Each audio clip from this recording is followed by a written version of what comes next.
Hello to anyone who could be watching this or listening to this on the internet. You're, um, I guess, watching or listening or beholding a game that was arranged through the Gauntlet, which is a community on the internet that gets together and plays tabletop role playing games online, specifically indie tabletop role playing games. Stuff like Powered by the Apocalypse, Forged in the Dark, story games, indie games, GMless games, all that fun stuff. You can find all the things the Gauntlet does at gauntlet-rpg.com, where you find, blogs, forums. There's the zine that the Gauntlet puts out called Codex, which usually contains, supplements to existing games or original games in itself. There's the podcasting network that the Gauntlet does. There's the Gauntlet Community Open Gaming, which is like this like mini con weekend. Where you get to play with all sorts of folks in the Gauntlet. It's mostly open to people who aren't already members. The next one is coming up on the last weekend of February, 25th to the 28th. So watch out for that as the months come along. 2021. Imagine 2021. It has been a year and a half. It's been a year and a bit. So imagine getting to that. But another part, and probably in my opinion, the most important part of the Gauntlet is the gaming calendar to which this game and many others is arranged. This is a game of Apocalypse Keys, which is a game by Jamila Nejadi. Of Sword Queen Games. You might remember them for such games as Balik Bayan, Once More Into the Void. They're at, I say they're writing supplements. They're writing like new games for that Drinkwood Kickstarter, bunch of all sorts. And Apocalypse Keys is kind of like the big PBTA game. It's a game about monsters. It's a tabletop role playing about the group of monsters working for the division, focused on solving mysteries, trying to um, contain the dark power within them whilst reaching out to each other because you're monsters fighting monsters, but you're fighting with your fellow monsters. um, Relationships mean everything, but you may become harbingers of the apocalypse as the darkness may demand things of you as we get on. So that's kind of like the very general gist of the game. But who are these monsters? For those who might have seen some episodes that I've run in the past, three of the four characters are returning, and we have a new character to introduce. So why don't we go? We'll introduce people who've been here before, and then we'll kind of like end off with our new character, which, funny enough, is at the very end the character keeper. That worked out really well. So, if we go left to right on the character I keeper, mean, the last is not last anymore. no, not anymore. I know. Like, what's up with that? Um, finally, I can stop making that dumb joke. Anyway, um, yeah, Mario, why don't we start with yourself? Introduce yourself, and then tell us about your character. Yeah, I'm Mario. Always happy to play with other Gauntleteers. I enjoy playing on the Gauntlet tremendously. Um, I use the pronouns he, him, and I'm going to play Cameron Sweettooth, a really big crocodile slash alligator. We haven't figured that out yet, finally, at least not finally.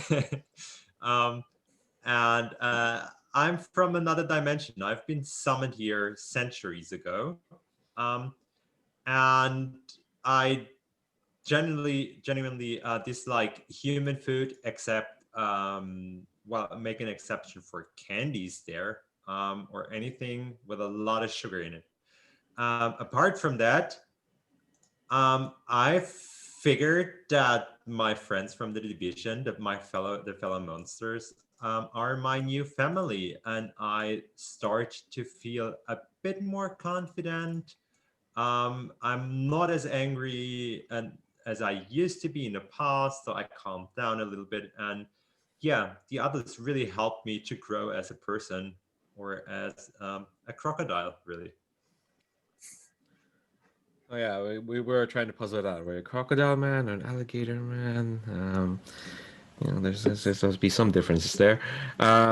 Yeah. Also, I did want to ask, like, if you remember the last thing we saw, or like any big moments you remember from last time we had a session. Which, to be fair, it's been a few months. It's fine if you don't recall. We had because the last session was a nice sabbatical back at Division HQ. So, Yeah. um, And I remember a scene from there because whenever I'm in the office of our boss, there are so many colorful and very delicious looking frogs. And I'm quite distracted by them. Like, yeah, it gives me a hard time to listen to the briefing and to the debrief and anything they are saying really. well, the big thing I would remind poor Cameron said he did get a clandestine only for himself mission from the boss. He was told to spy on one of his fellow monsters. Keep an eye on them. It'll be fine. It'll be grand. Let's move on to the next monster. Cameron's great. Well, they're all great. But Cameron, everyone's their own special kind of great. Um, Up next, Sabine, why don't you introduce us to Shard? Sure. Hi, my name is Sabine. I use any pronouns. I'm playing Shard, who also uses any pronouns. With Shard, that is because Shard is the pure. And what happened to them is they were sacrificed by an ex-lover, or maybe the ex-lover meant to make them better. Maybe they were injured. It's a bit unclear. Shard remembers their past before that sacrifice only in bits and pieces. They know that they were in a war, and it probably was World War One, but they sound British. I can't do the accent, and I won't. I won't torture you with my idea of what British accents sound like. But yeah, so when they were sacrificed, they started to gain the powers of body manipulation, which means that their body started to grow and explode, and it's a bit gross really. They usually have it under control. They usually have their body under control and do not explode in butterflies or stringy little tendons or something, stringing together a streak, which has already happened before. They change appearance a lot. It depends on the mood and what is necessary. Also, recently, and the last thing we saw of them, they kind of took into their body the eye of a being from somewhere else, and now they have a dark patron who's Surtur, the fire giant. And not only have they struck a deal for, I don't even know, I think it was about the woman who made the sacrifice, Cassandra. The Surtur seemed to know her, and Surturs seem to be fine with not having an apocalypse, which is basically what we all want not to have, hopefully. And ever since then, Shard has started to play with fire a bit. Yeah. Totally fine if you can manipulate your body and then burst into flame. Yeah, it'll be fine. You just now have the attention of a demon of fire. It's what's the worst that could happen? With such attention. I don't know. Maybe the whole world could be enveloped in fire.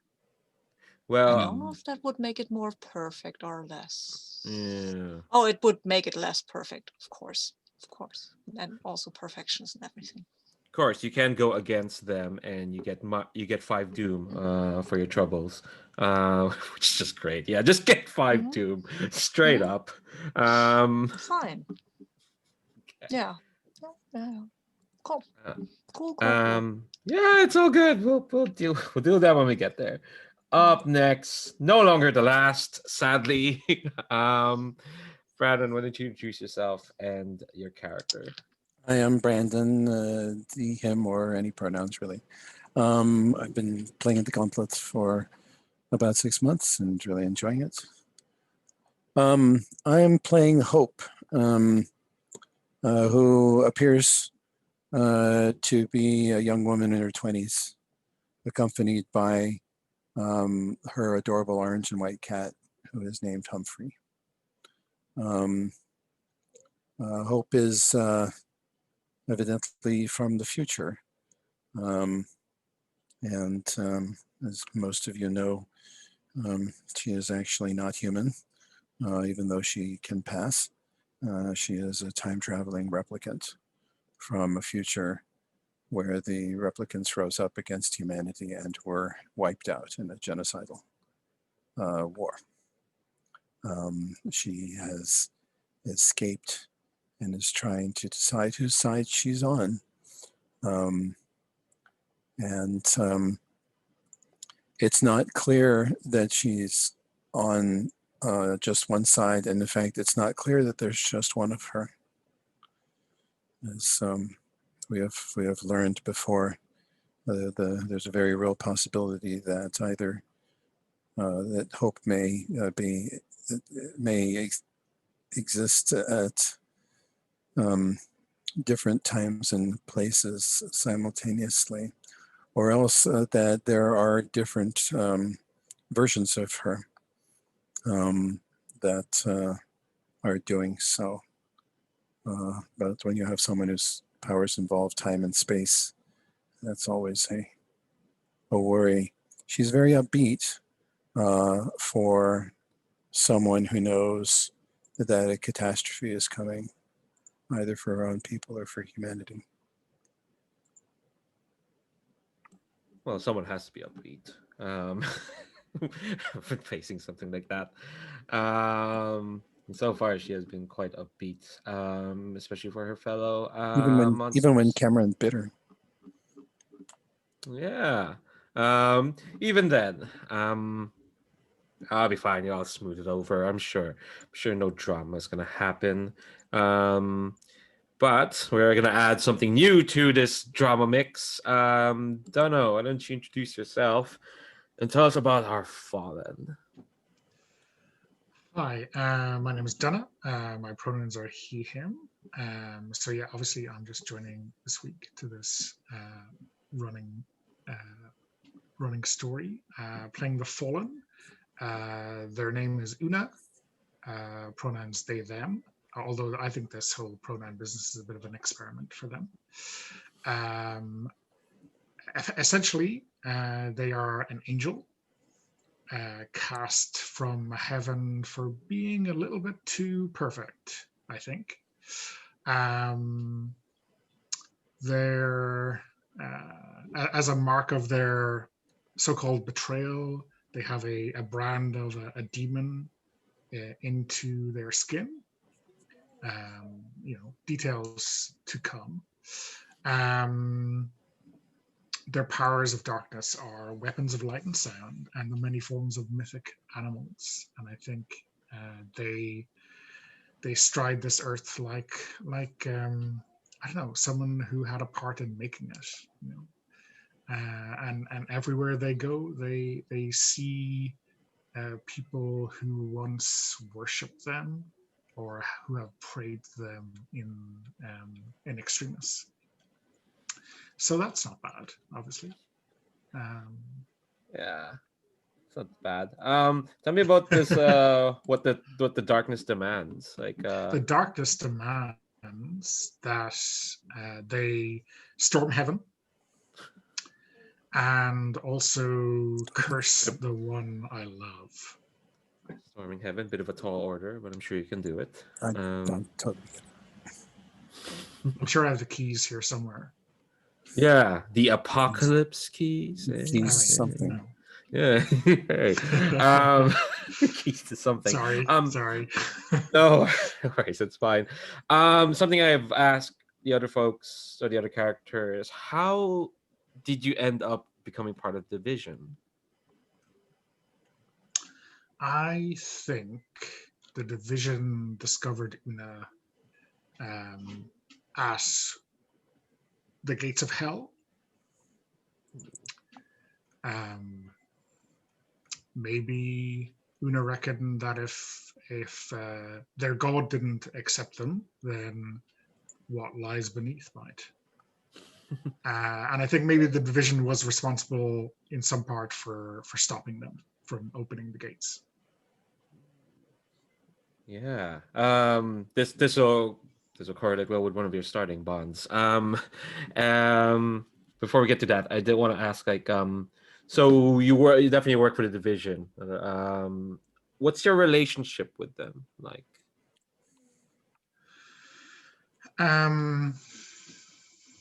I think I owe them. You know, they prevented me from doing something really bad that I was all too willing to do in that moment of madness. Fair enough. So let's get to your like starting bond, so that because everyone here has worked in the division for quite some time. Some here even predate the division. Um, um, Crocodiles live a long time, mate. And some are a bit temporarily displaced. So yeah, why don't we go through your starting bonds? So I guess we haven't really established the timeline, but maybe we will after this first one. You made sure my fall was swift and terrible. Why don't I hate you for it?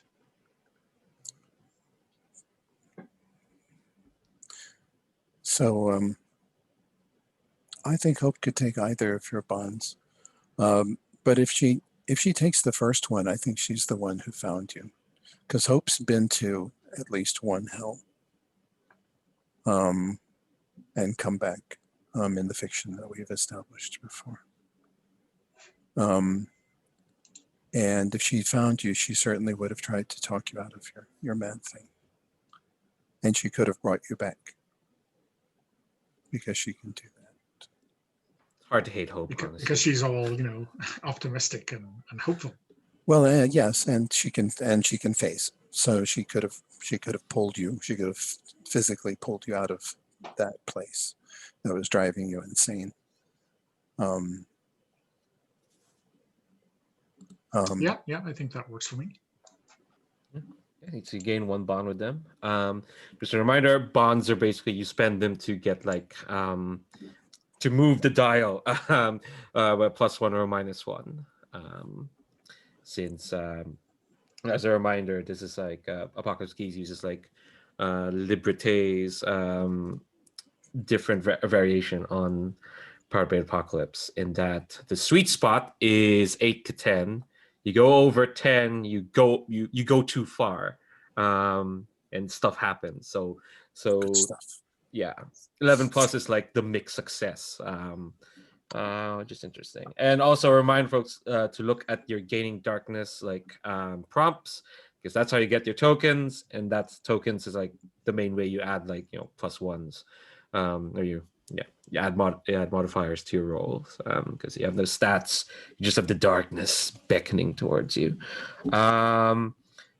Your second bond then, Una. Yeah, the second bond is you long to worship me. Your heart yearns for me. Why do I keep my distance from you?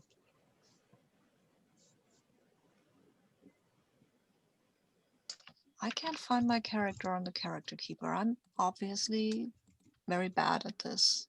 Oh, Well, where is he? It's Where just are to the they? right of this. It's just to the right of the summons, the Cameron. So Yeah, but I can't. Oh, yeah. the I'm pure. pushing the wrong button. I'm Oh, okay. pushing the wrong button. Of course I am. This, yeah, that's sorry. I apologize. I think yeah. Right. I think I was kind of in love with Cameron there, and Yes. so this would not make a lot of sense for me to also love the other. well, this I isn't can- really. It says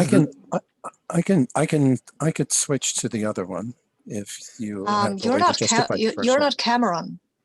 You're Hope. I'm in love with Cameron.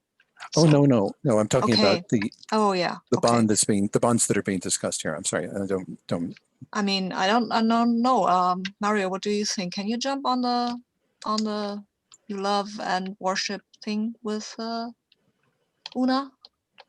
Yeah, I think if my idea would have been Cameron sort of has like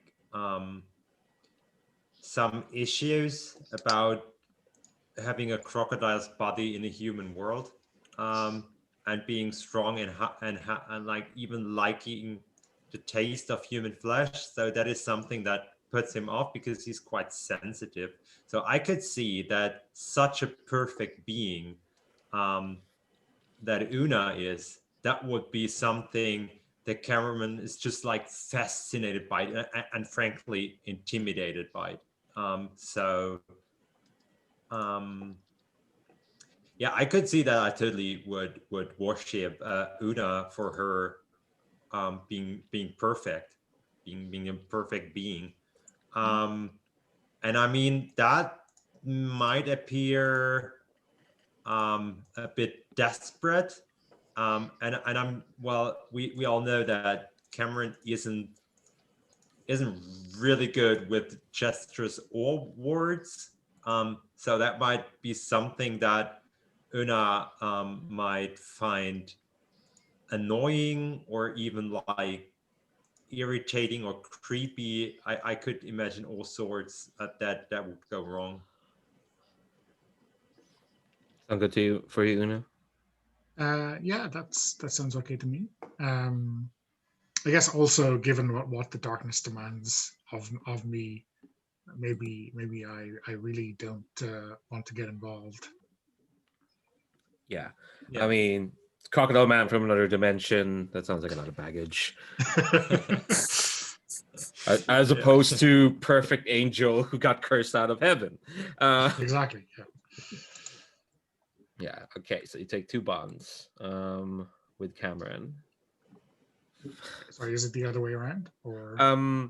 No, you gain the 2 bonds. Okay, it's just the writing is slightly different. The phrasing is slightly different on those two.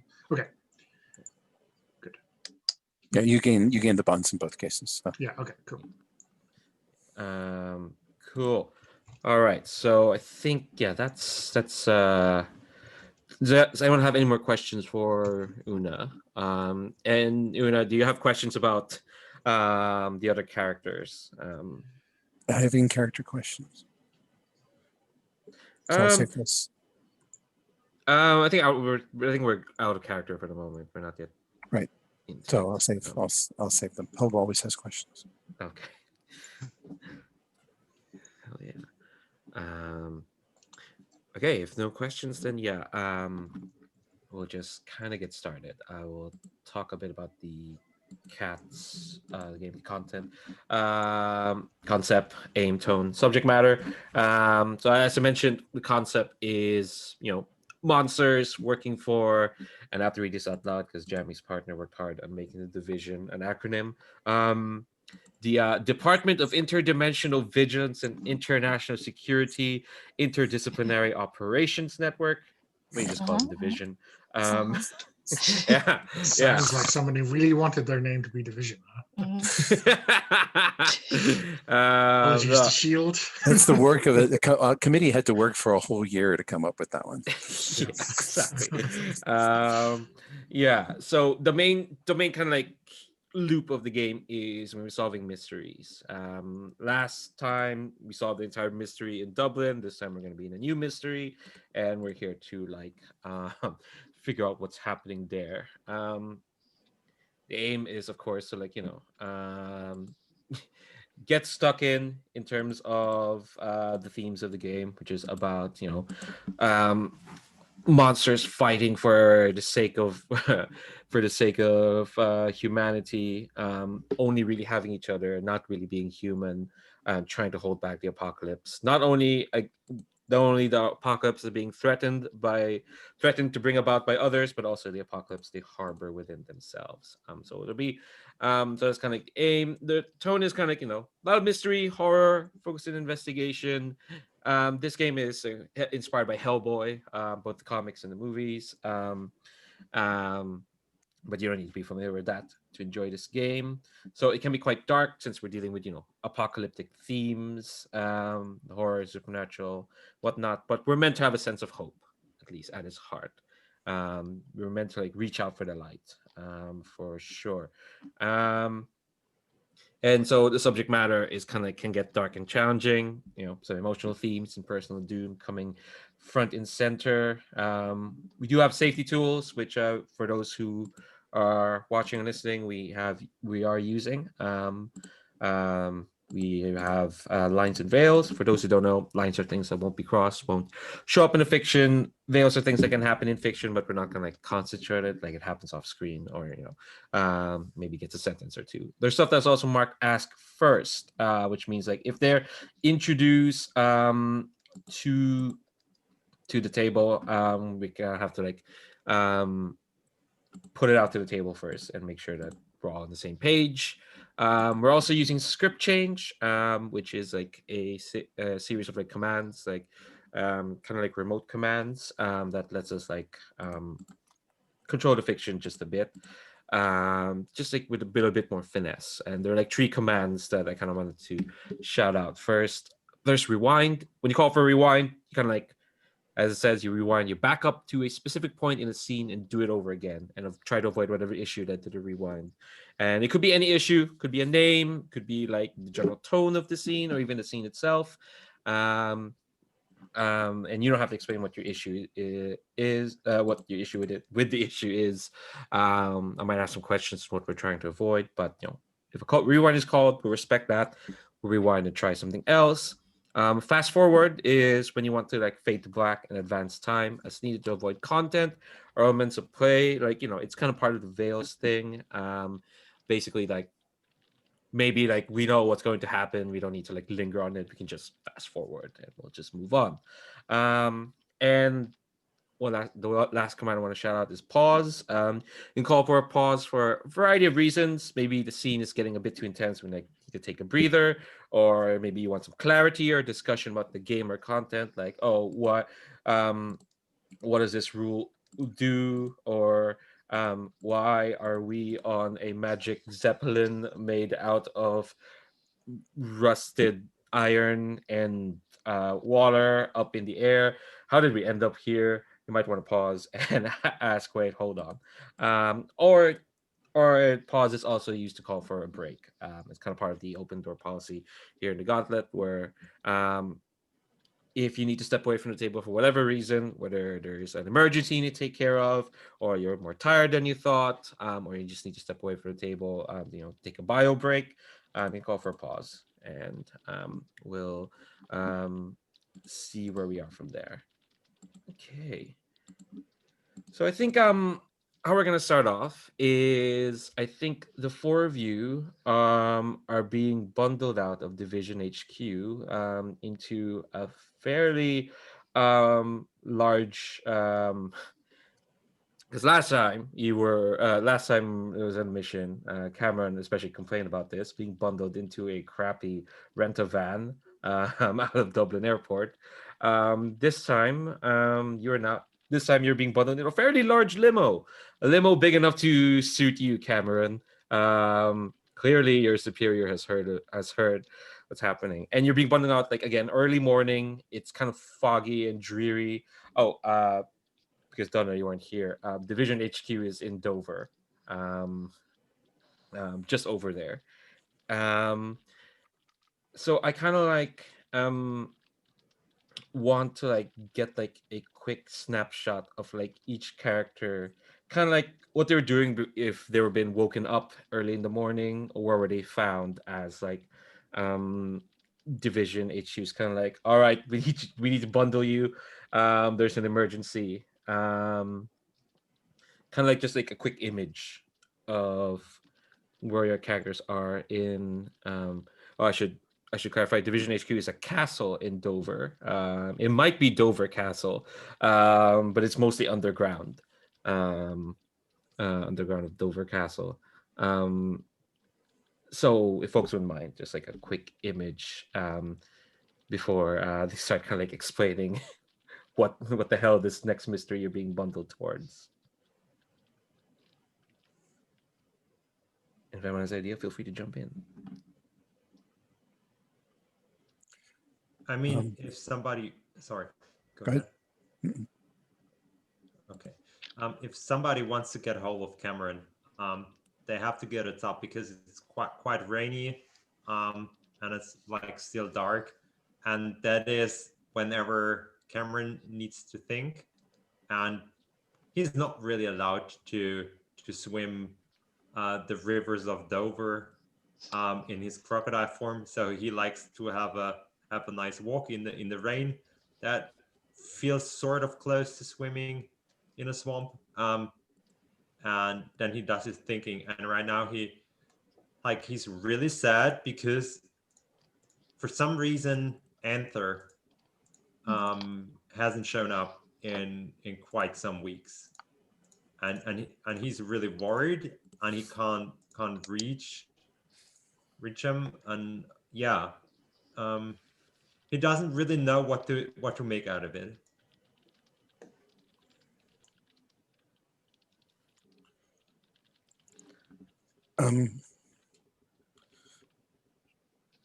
Hope is yawning. She has Humphrey is carrying Humphrey curled up in her arms, who is asleep gently so she doesn't wake him up. And she I have a start of session move. And so she is singing a little tune, which is a lullaby that her crash mother sang to all of them when she was very young. Their childhood is short, but they have some, and it's she hums this often enough, but this is one of the first times that most of you have heard words, and it's very poignant. And yet this is a sweet memory that she has. And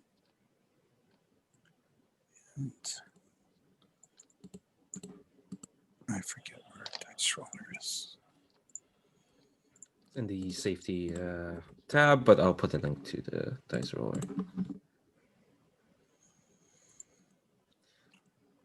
I've switched dice rooms to see if this one is less lenient than the last one. Was the other one harsh? No, the opposite. It was incredibly generous. I'll spend 2. I think it's you, Leandro.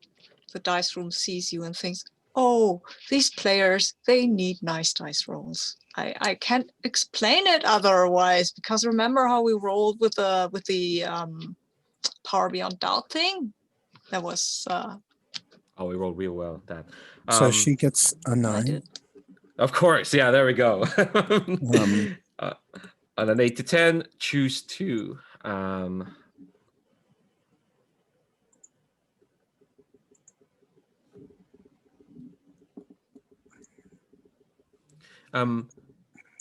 Yeah. While you're thinking that over, I'll come up with those. Go ahead. So continue. Yeah. Please continue. Yeah. While you're thinking it over, But why don't we? She's singing quietly. No. While she's trying not to, at the same time, trying not to wake Humphrey up. So yeah, what about Shard, or what do we see them as kind of being like bundled into this big ass limo? I think when somebody knocks at Shard's door, they have been around their room, like relaxed a bit, relaxed the body a bit, and then there was this not fire, but this glow, these embers interspersed between the parts of the body that were there, and there was a hand and was holding a coal, and then it vanished again, and then you could see some eyes blinking at the light. And when somebody knocks, this whole thing will draw itself together and then turn on the light, which is probably a mercy that you couldn't really see whatever that was before. Right now, they look mostly human. Picture is pretty good for that. There are a little dents and things that are more geometrical than they should be in a human head. But well, there's a face, right? That has eyes and a nose, and there are hands and feet, and everything is in that place. And they will even wear clothing, which is what they like to do. Actually, they like to wear clothing, and then they will open up. And for some reason, today they're wearing glasses. These are not real glasses. They're part of the body, really. But still, they're wearing glasses. I think like a division agent who, division staff who like wakes up these monsters, all they say is just like, mission imminent, and they can like beckon to like get them to follow you. Yeah, sure. I mean, usually Shore is pretty cooperative. They're not totally talkative or like very personable, but they're they're cooperative. What about Una? So I think we see Una in their bunk, staring at the ceiling, fully dressed, with an overcoat on and boots, staring at the ceiling as if they are staring way beyond the ceiling, like Proxima Centauri kind of distance. And when the door opens, it's as if they knew that this was not just, I mean, who makes social calls on Una? I don't know, but they know it wasn't one of them. And yeah, very businesslike, ready to rumble kind of sense of them. Hell yeah. So I think once you're all kind of like bundled into the limo, I think and like it's really nice. There are amenities. There's like a TV if you need to. And the driver, who's like quite impassive, will just kind of like start driving since you're all in. The main thing you'll see is like on a small table in the limo, there's like pamphlets to an amusement park called Wizard World.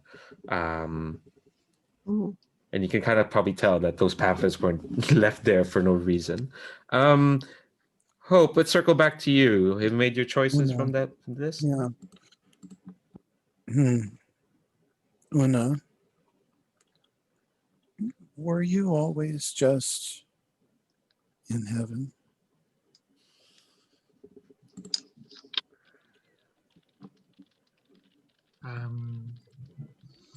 Before you sure how to came answer to that be with question, us, I mean. Oh, no. Or were you out in the world ever? I mean, angels get around. Well, some of them do, right? Well, the most important ones get around. Did you, or will you? Maybe. Get around? Yes. I did indeed. You remind me of I don't know exactly how, but you feel like Crash Mother A. The first one, I remember. I don't know what that means. Oh. We were raised in groups and accelerated growth. And most of the people who raised us didn't treat us very well, but there was one that was different, who seemed to feel like we were almost people. And Sorry, you Hope, remind me of when I said I didn't know what that meant, obviously I know who Crash Mother A is, but I didn't know what you meant when you said that I reminded you of Crash Mother A. I don't. I mean, I don't. you are almost human, I'm. right? So What does that mean? Almost. But I don't know the answer to that question. But I think you look at me and you see a person, and you're not alone in that. But there's something about you that reminds me of someone who doesn't exist yet and won't for centuries. And I'm wondering if it's possible that you will visit them at some point. That's all. I mean, time is a tricky thing, and you know that most of all, Hope. Yes, I do. It's hard to remember some of the things that are going to happen. I try my best because I try my best to forget what's going to happen. I can't forget what's going to happen, or I'll have no control over it. But I understand why you feel differently. I think I like you.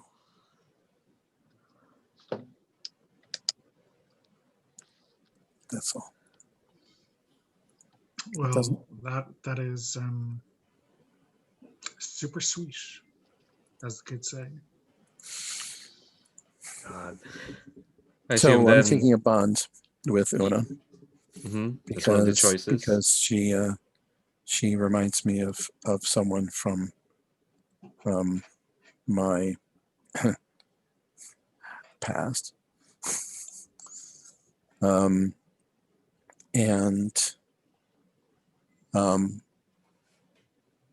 The other thing is that I also remember what happened to Crash Mother A. Yeah. Is that which one? That's part of the overture of the Apocalypse. Oh yes. And I'll give you that key once we actually get to the mystery. Yes. But I have, there's something, and I simply say, there's something I need to remember. It's on the tip of my mind. I'll get it in a little bit. And then Humphrey wakes up and I go, shh, it's okay. We're just going on a car ride. You've been on a car before. Yeah. I guess should ask like Shard or Cameron. I want to ask Cameron if this ride is any better than the last ride I'm doing, because I should say this is, even though it's been months since we played, this is probably like only set like maybe a few days after your whole adventure in Dublin. At the most a week. So it's been a while, but is this ride any better, Cameron? Yeah, because I can sit across Una and really watch her movements, her gracious movements, and try to copy it. So just to become a bit more graceful. How's Shard feeling? I don't know. I don't think Shard knows Una very well, but is she perfect? That is a good question. Una uses they them. Are they perfect? And I think Shard tries to figure that out, but I think they don't think so. That Una's perfect. I mean, everybody claims that they are, but Shard tries to figure that out, but They are not. I mean, they are not. I mean, they were perfect, right? But getting cast from heaven usually voids the warranty, right? Oh, That's funny. Hope bursts out laughing well, at that joke. I don't think I've say that out loud. So I don't think that was an actual exchange that we had. Oh, okay, fine. I don't think Shart would never. That would be uncouth. Yeah. So I think the drive is like maybe a couple of hours, and the morning it's still kind of like foggy and dreary. It's a weekday. Are we going to Wizard World? You see in the distance, amidst the fog, you see like the silhouette of what looks like a fairly tall like tower, just kind of like jutting out in the distance. And as you get closer, you see like this big gate, that's kind of like topped by a conical wizard hat, and walls kind of like surrounding that gate. And you see like a big marquee that kind of just says, um, "Welcome to Wizard World," and a small dedication that you can't see at the moment. It's all foggy and whatnot. And you see standing outside of the gate this like woman that's kind of clad in black. It's kind of like has a half cut kind of like haircut, um, and you can see that like she's kind of like lighting a cigarette.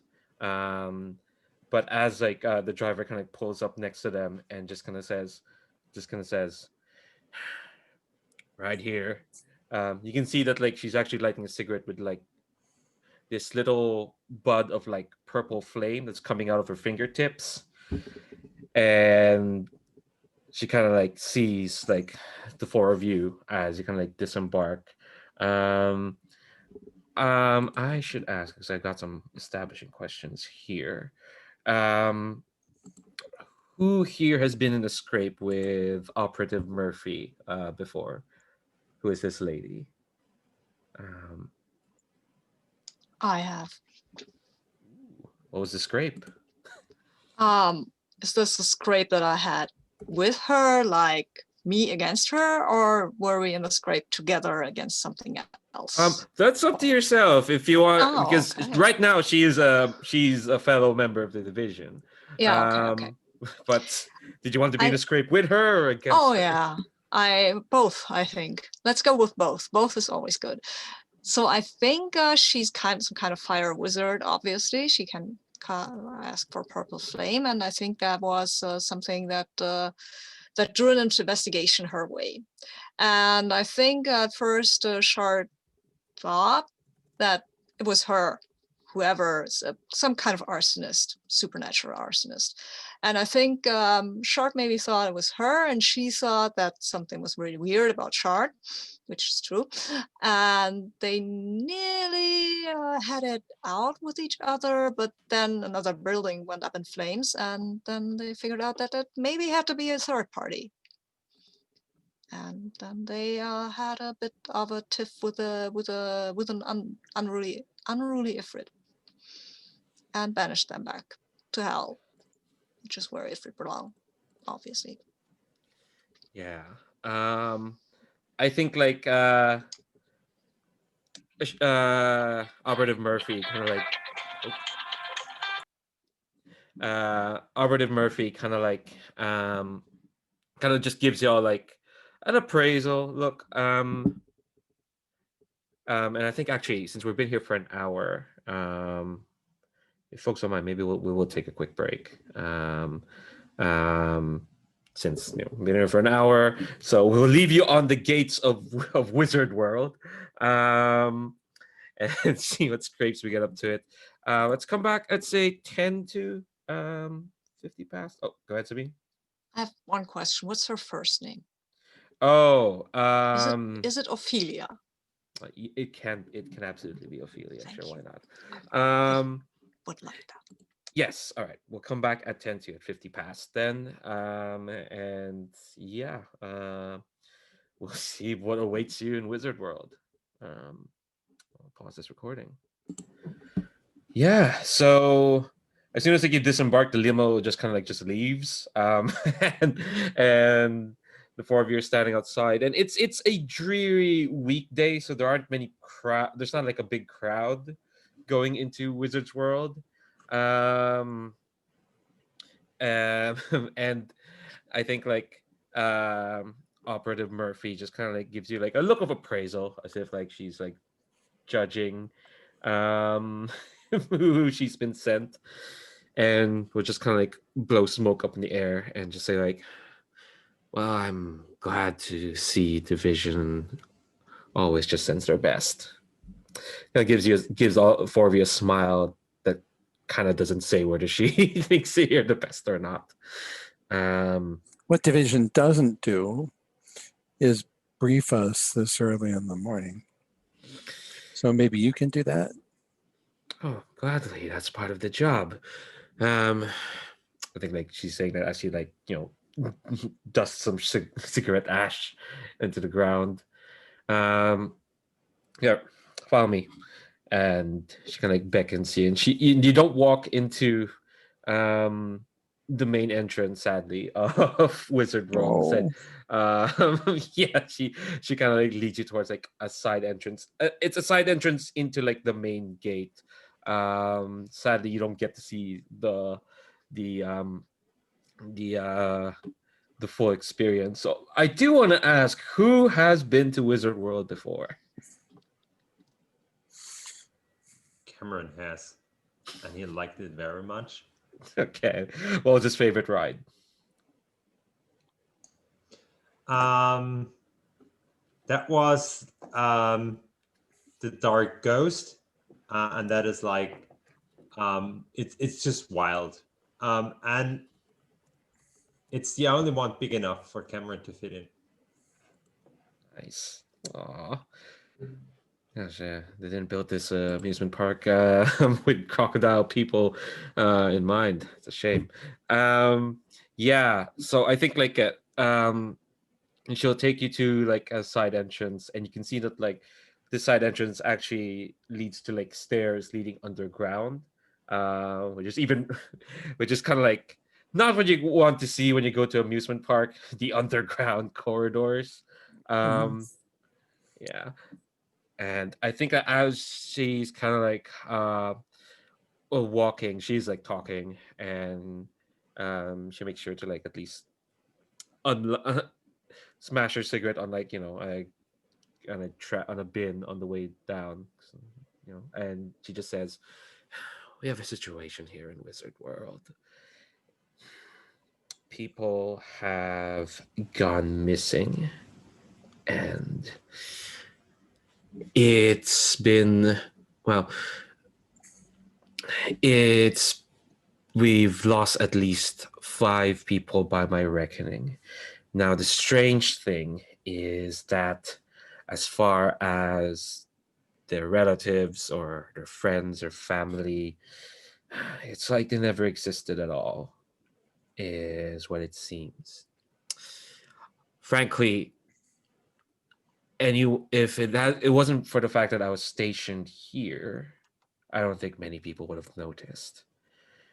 But we were lucky enough that while I was here, so clearly something is going on in this park. Um, I think like she is like leading you to like a really boring looking conference room. Sadly enough, it's really gray and Spartan. Maybe there are like some posters of like, oh, here's some old events we've done in Wizard World. Here's some openings of new rides. But it's kind of like gray. Although Scream. Yeah, not even that. And when she's saying like people are missing, you can hear like Cameron's belly grumbling, and he's like, no, no, wasn't me. Still hungry, wasn't me." I assume Division didn't give you enough time to get breakfast. No, they picked me up from the street. I was just on the way to breakfast. Didn't have a chance. But I remember from being here, you've got these delicious cotton candy stands. Could we pass by one of those? You have to be careful with sweets, says Hope. You We're know here to better. work. We're here to work. But I guess I can't stop you if you want some cotton candy. Just a little. Yeah, one or two of those. Humphrey, stop biting the wires. I think like she'll just get back to her presentation, to her briefing. It's just anyway. The reason I'm stationed here is because of this man. And she kind of like clicks like, and see, there's actually a projector in the conference room, and she'll kind of like, almost kind of like snap her fingers, like, and almost like magic, the projector will pop up, and you will see like projected to the screen, a photo of a bald man in a very nice like suit holding a cigar. His picture may or may not be in the NPCs tab. He looks he looks like a tycoon is how I describe him, for sure. And I think you'll recognize him because he's the man who built Wizard World. He's an American by the name of Alexander Payton. And he is the proprietor of Wizard World.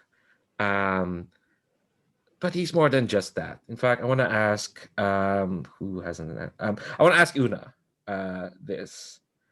What kind of monster is Alexander Payton?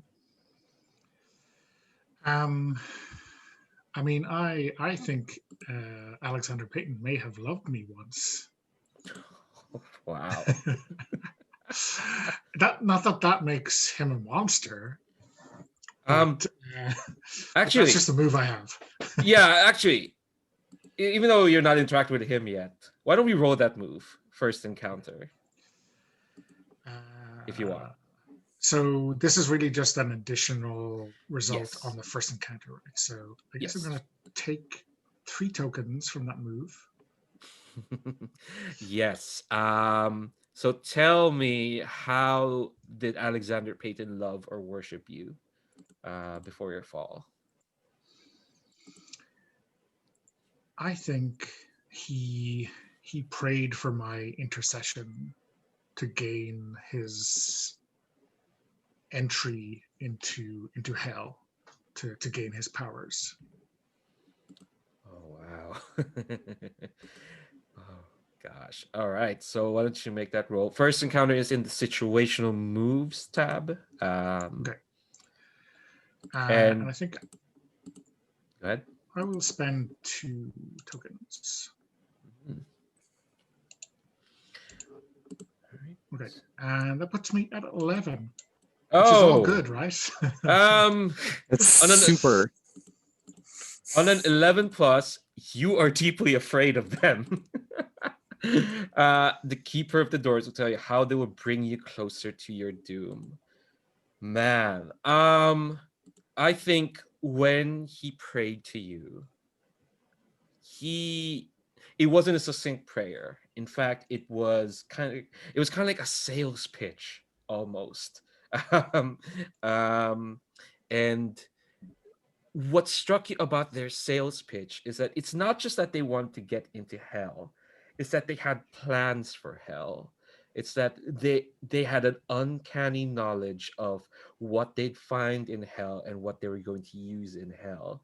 In fact, he said that like hell is one of many planes, one of many planes, and it's a jumping off point, it's a starting point. And in his sales pitch, he also mentions what he was going to do with whatever power you let him have. And you can see that it's incredibly plausible that this person, who you suspect is He's starting to seem less and less of a normal man as he kept going with his sales pitch. That hell isn't just enough. There are other planes out there, and you can see how he would be able to storm heaven. Such is the conviction he had when he made you his sales pitch. Does does Una have any reaction when you see, like, well, I guess now that you know, retroactively, now that you know all this, having seen that we're going to Wizard World, I assume Una had some thoughts about going to Wizard World. Well, they may have not known that he was slumming it running Wizard World at the time, maybe. You don't or really may pay have just been a attention. little bit awkward to bring up in conversation in the That's back of true. a limo. Yeah, that's true. And would Una pay attention to who's running amusement parks? Seems unlikely. Yeah, like I don't know who runs Alton Towers. And I think their reaction is probably notable to everyone in the room. Through their clothing, you can see that demonic brand flair.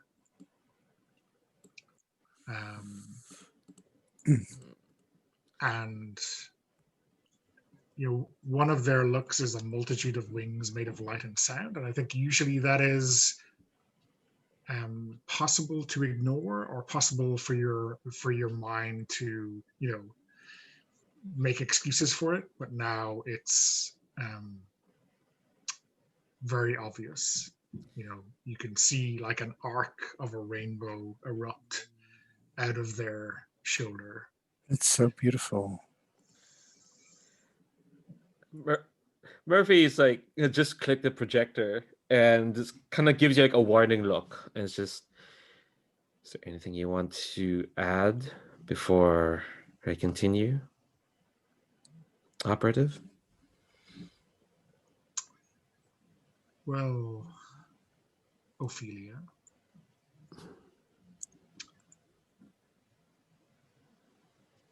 are we here to end this person or placate him?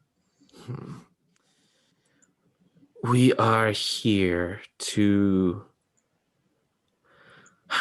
save lives, and he may or may not be involved.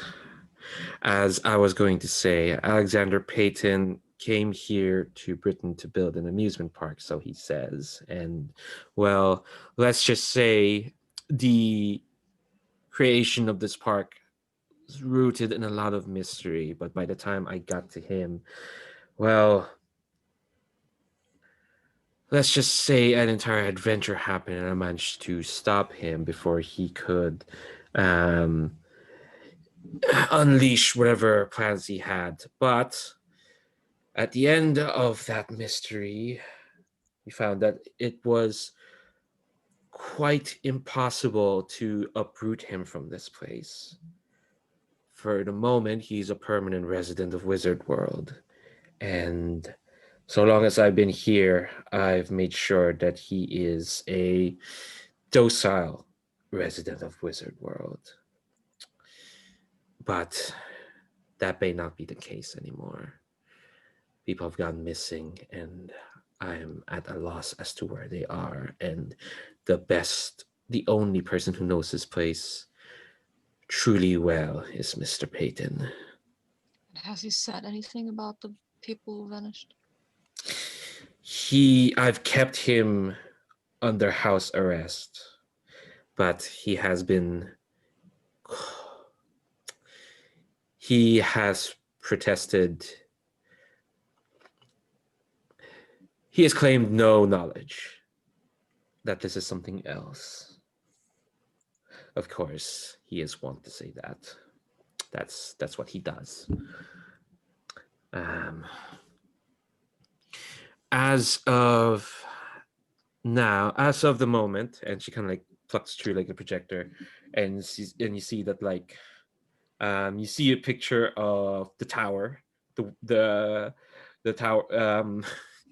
in the brochure it's called, the Tower of Magic, the Pillar of Magic, that sort of thing. And she says, for the moment, I've kept him locked up at the top of the Tower of Magic. Usually he does meet and greets down at the bottom, but we've put out to management that he is ill, and he will stay at that tower until we get to the bottom of this. And she kind of clicks through, and you see a map of Wizard World. So far, we have pinpointed that at least one person has gone missing in each of Wizard World's 5 lands. And you can see there's the 5 themed lands, and let me put the names of the lands there. There's Arcadia, which is the magic fantasy land. There's Adventure Shore, which is kind of like this jungly, beachy, explorers kind of land. There's the Boardwalk, which is the nostalgic, hey, I went to Blackpool Beach once kind of boardwalk kind of land. There's Space Station, which is exactly what it is. And there's merry old England, if you want to get your Shakespeare on. Well, is this some kind of place where people say thee and thou a lot to each other? Oh yeah. Okay. You've seen a historical Shakespeare play. That's what you think it is, Oh, you know. yeah. Okay. We've got something similar. You get treats on a stick Yeah. because that is how people ate back in those days. Yeah. And everything that is vaguely You mean female gets cotton called candy? noble maiden or something like that. Or something. Eternal Renaissance fair in England. Oh, the worst. And yeah, and she just said that so far we've not notified the families, mainly because when we tried to notify them, it seems as if they had never existed in the first place. But I have records of them entering, of them paying. I have footage of them enjoying the park and just disappearing in the last few weeks or so. This has been building up, and I'm worried that it may become a phenomenon. And have they all vanished from the same location or all over the place? One per each land, per each theme. Oh, So okay. they're scattered all over the park. And were they all maidens fair or wise old men or people with a certain gift? Not that I'm aware of. As far as I've looked through whatever records I could find, they seem perfectly ordinary. At least ordinary by the division's estimation. And you know what that Cameron. means. Cameron. This is the leans division in. Not that really. always sends its best, huh?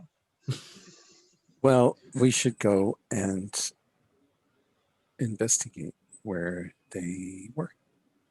Cameron, what were you going to say? Can you hear me? Yes. Yeah. Yes. Okay. I'm just leaning in towards Hope, and I'm like, Hope, you sure that you're the last one? That perfectly seems like your powers. I don't eat memories. No, unless they looked like me. But wouldn't she say if they did? I don't know that, but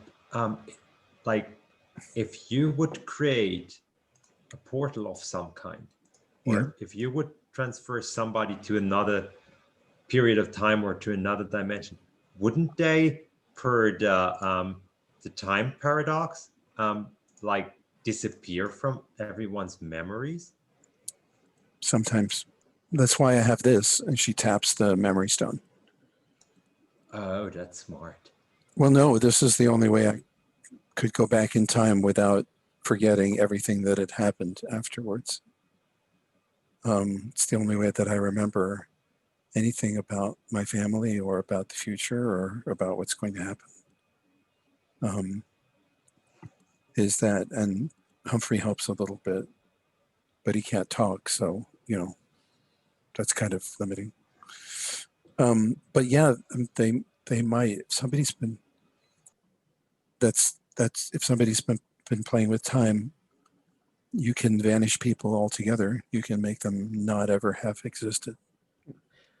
I want to pull on that because you did get a key of the apocalypse in your Yeah. opening move. What does that feel when? What's the feeling when time has kind of been massaged or riven in a place? It it leaves loose ends. Is the big thing, like this, where they've got records of people going in, and then but nobody else remembers them, not even their family does. And other people will similarly have fragmentary bits, because when something's tampered with, basically it creates a ripple effect of sort of imperfect, like a phenomenon that imperfectly propagates out from where the tampering has taken place, that leaves inconsistencies, and that's one of the ways you know that time has been fiddled with, is you get things that don't line up anymore. Sometimes you even get anachronisms and things like that, where it's something that somebody has something, or finds something that just couldn't, it doesn't exist yet, or like, the newspaper from a year from now sort of thing, that just got left in the wake of somebody else being disappeared. It's not necessarily big things, but if you are careful and you ask the right questions, you might find out. Yeah, I think to add to that, I think like the two of you talk about time travel and inconsistencies and anomalies, and Murphy will pull out a newspaper from like her pocket, and she says, "Are you two talking about stuff like this?" And she kind of like puts it down, and there is a headline from that is like 2 weeks from now, and it's a big headline, and it's a picture of um it's a picture of the four of you in Wizard World, and the headline is something along the lines of Wizard World mystery revealed, who is the division. Hope gives a little screech when that happens. This is a trap. And Ophelia, seeing this newspaper wasn't what prompted you to call the division or us, no? Did you ask for us because we're in the picture? I was hoping for whatever the division would send me. I did send them details of this newspaper. Clearly, our superiors decided that the quickest way to solve this is to push things along. I'd question that logic, but well, the four of you are here now. So yeah, I'm not sure it's a great idea, because sometimes doing things that way just ensures that it'll happen. So does this mean we have to ensure that we are photographed before we grind Alexander into dust? Probably. And I'm looking at the fourth person on the picture, and because it doesn't look like what I look like right now, I'm looking a bit more younger than I usually am. I'm a bit embarrassed about the whole thing where I nearly choked Ophelia, and I'm not saying much right now, but yeah, I'm playing with fire though. I don't know if she notices that. I couldn't do that before, but I'm having this little flame, and I'm nervously kind of leading it. Hope turns to Shard and says, "I don't think you're allowed to smoke in here." I'm not she smoking. She does it with a completely straight face. I am not smoking. This is not. And she looks a little smoke. disappointed. I mean, you are emitting smoke, I think. And it was I'm a joke. the fire. It was a joke. I'm sorry. I apologize. Like, that's not a very good joke. Go ahead, Cameron. Yeah. From the side where this is all happening, we can see like on the right side of the screen, we can see Cameron thinking really hard, and that is usually something where Uh-oh. he puts his hands all over his face, and then like this, and then like that, and then like, and then all of a sudden he gets like really loud and real energetic, and he leans over the table and he says, "Ophelia, I need to see all 5 pictures or all 5 records you got of the people missing. And I'm going to look like I want to know, I want to make sure that Anther isn't one of them." Okay. Yeah, I think she does have like the files, and this is the bit that I forgot to write down when I was prepping this. And it is like a range of people. There is no kids, thankfully. No Anther though, for sure. And you can see that like there is like, hold on, let me check safety.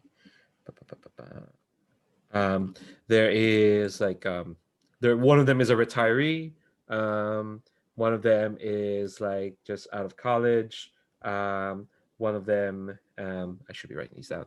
It's recording, it's fine. One of them is like a tourist from Korea.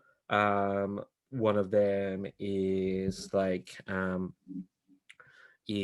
a postal worker, which is very random, and one of them is an employee of Wizard World.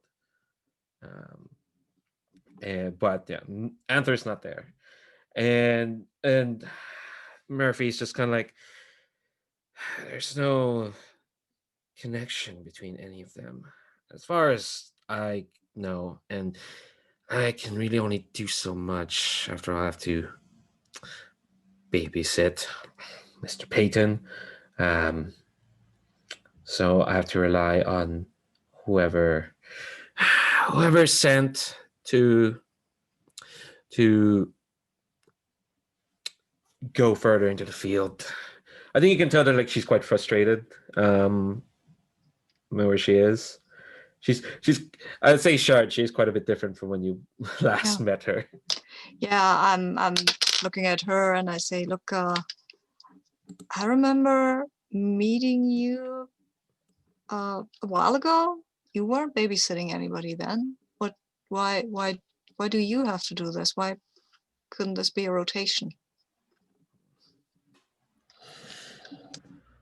I think let me I think like she kind of like sighs and looks a bit awkward, and trying to figure out like or something like, I don't know. I think like she just kind of like scratches the back of her neck and says like, it's complicated. Not something we should talk about right now. We have work to do. Oh, right. Romantic stuff. Yeah, let's get to Uh, do what we came here to do. You're terribly perceptive as always, aren't you, Shard? I did Fantasy World. I guess, yeah, we'll zoom out. What do folks want to do? Because we're in the mystery solving bit. There's literally 5 or 6 places to go. Because you can talk to Alexander Payton if you want to. If you can go to any of these places. What are folks thinking of doing? I want to walk around the fantasy world and just talk to people and look around at things and see and enjoy myself, and also see what's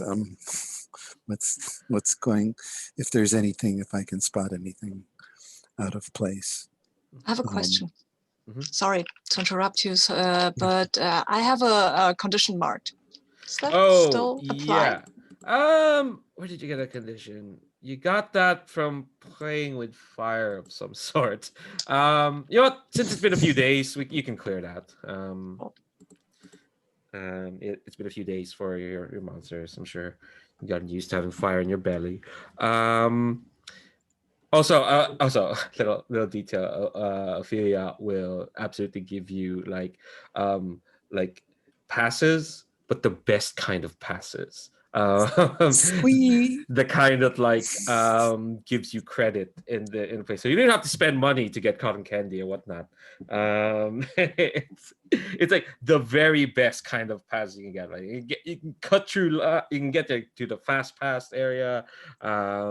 Or I shouldn't call it fast pass, or Disney might sue. Um, yeah, just like the best kinds, and just so you can have like semi-free rain around the park. I think just a mood thing. Cameron, you will notice that Shard is eating more because they didn't used to eat that much, but right now they're just, oh, there's some sweets, and oh, there is an apple or stuff like that. And they just eat, consume. I mean, they don't take on weight much, or do they? Who knows? Since Cameron hasn't gotten his cotton candy yet, like he just stares at your food, doesn't say anything, but his belly is crumbling like crazy. I'm offering you one of my whatever I have. I think it's a kind of partly melted chocolate Christmas Santa or something, or Easter bunny. Probably the same thing. You want? Cameron looks extremely grateful, and before you can count to like even one, it's gone. It's like just everything you offer is gone. I'm looking at my fingers, and yeah, they're still there. Is it okay if I Such a ask? friend. Because is that a reaching out for the light between the two of you? I feel it is.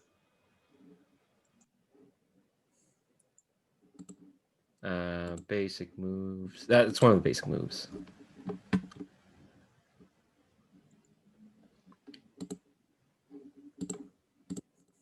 Sabine, you're muted.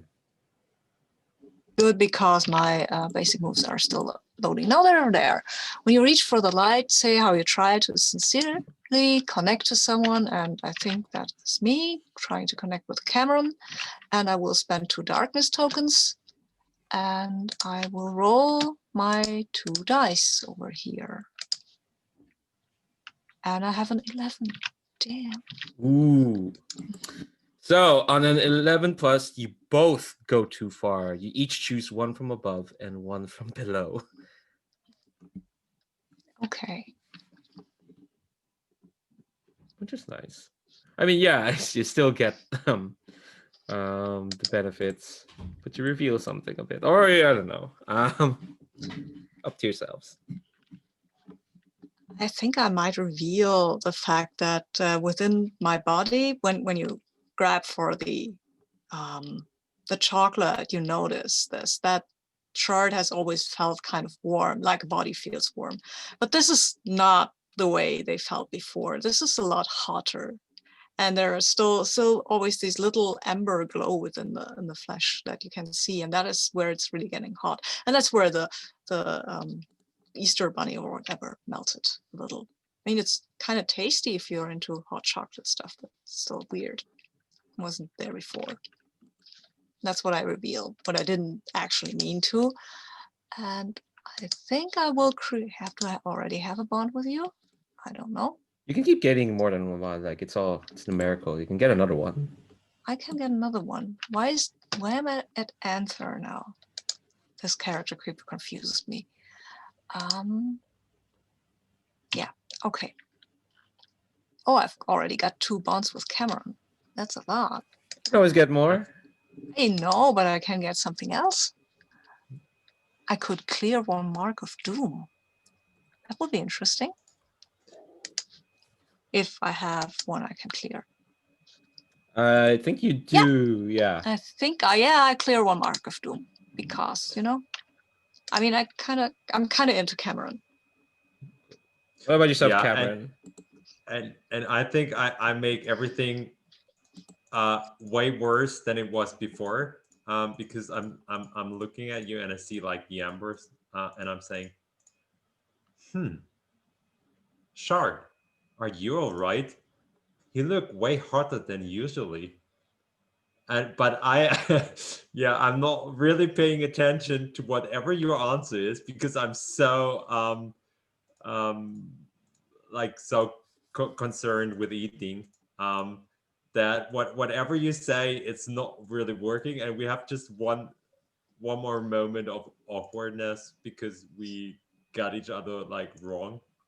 I mean, I'm not saying That cool? anything precisely, but I think Cameron, from what I know, is into girls or boys, or do I have any idea what he likes in that way? Or maybe I just think Cameron, because he's a guy, he might be into girls. So I look a little more girlish and a little hotter. Just that's probably mostly the body reacting. And it's kind of, my face is flushed, and I think that everybody noticed that. Maybe not the heat or anything, but the flushed face. Yeah, totally. And I would think afterwards, Cameron will recognize that something went off the rails or something went horribly wrong, and therefore I'd like to mark an XP. Hell yeah. I want to ask you, because apparently this is all beneath you, all this tomfoolery happening right now. I mean, not so much the tomfoolery, just the the sharing of food and this appetite that Cameron is displaying for, I guess, food, but also other things. Una just doesn't. I mean, it's like people, person, human stuff. Creature comforts are for creatures, and I am no creature. Of course. Okay. I guess I do want to also ask you. So, what's your priority? Sound like you want to destroy someone?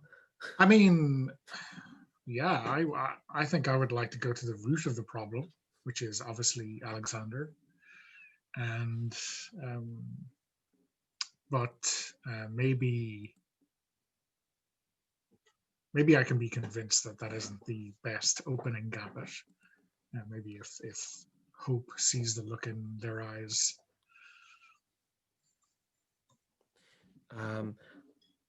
I do kind of like want to ask, since like Alexander, you've had tanglings with them, and you're kind of like you're being pulled towards. All right, let's go kill them already. That's the end of this mystery. Yeah. It sounds like you're kind of dealing with forceful emotional turmoil and pressure from your past responsibilities or relationships. Yeah, that sounds about right. Yeah. Do you want to listen to the dark? That's a basic move. And you can say, if you don't think this is enough to like trigger that, because you never know what happened. But yeah, I think I will listen to the dark. Maybe the darkness knows what precautions and plans that Alexander has in train. So let me have a look at the move. it's kind of like a variation on inner conflict. Yeah. Sure, why not? I will spend 2 darkness tokens.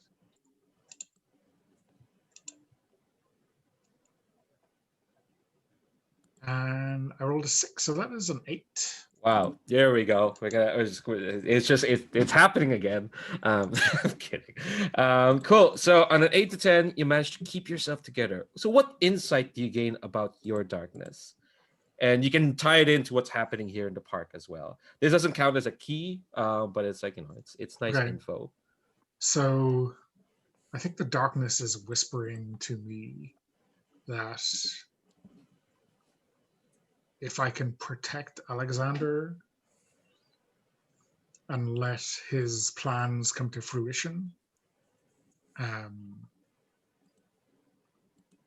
he will bring me directly to Storm Heaven. He is based on the previous history. This is what I know and fear that he is capable of, and the darkness is whispering that sweet promise that together, maybe we can storm heaven to get with Alexander. Yeah, yeah. This is I think this is the closest you feel towards heaven in a long time. Um, there's some weird liminal shit happening in this park. Everyone's feeling feelings. Um, I guess like the question is like, does that dissuade you from going straight to Alexander, or do you have to get others to convince you otherwise? To yeah, I know feelings. The worst thing that can happen. I think I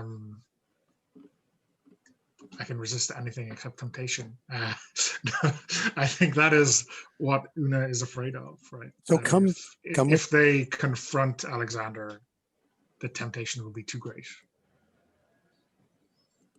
And I think they turn their back on the rest of the group and maybe look out the window of this conference room. And as they do that, those kind of lens flare wings, run up against the glass, and everyone can hear this kind of faint clarion of trumpets or something. oh, like they that. sing too. That's so cool. I think like I was just watching this dramatic brooding. Come with me to the Wizard World. Let's go check it out. See what we can find. Was that to Ina? And this is, It's Una. I don't know, maybe Una is not usually easily convinced of anything, or unless they have something they really want to do, doesn't care. You get a sense of them somewhere in between those two places. Freeze. Yeah. So And they're Hope following you smiles. without too much argument, without any argument. Okay. So it sounds like Hope and Una are off to specifically the fantasy bit Yes, of Wizard World Arcadia. Are Cameron and Shard we following have along? we have the best tickets. They're fancy wristbands, I should mention. I mean, the Dark Ghost is located in Arcadia, and I want to see if I could ride it again, because that was tremendous fun. Okay. I mean, I need to work, but people disappeared while enjoying the park, I guess. Well, so I'll see how I can profit from having a little fun. Okay. All right. Shard, you down for that? I might tag along for now, see what's going on, and figure out Arcadia. Well, there are no Vikings in Arcadia. And I think I say that aloud. There are no Vikings in Arcadia, right? I think Ophelia also sounds quite sad. It's like, sadly not. I think therefore we need to go to Merry Old England. Oh, but wouldn't Vikings plunder merry old England? I don't know. Well, we could start out at. I'll just tag along with you to our Arcadia. Maybe go look at this. And I turn to camera. Maybe answers could be at the space station. You think? That'd be so cool. Yeah. Yeah, we should check that out later. Yeah. Okay. For Donna, answer came from the dark side. Oh, you know that. Yeah, right. you watched that Sorry. first episode. Yeah. Right. Yeah. Cool. All right. So we've been here for like another hour. Let's take another, let's see, 5-minute break this time. Come back at 40 past. And we'll see y'all enjoying fucking Wizard World. Okay. Be back in 5.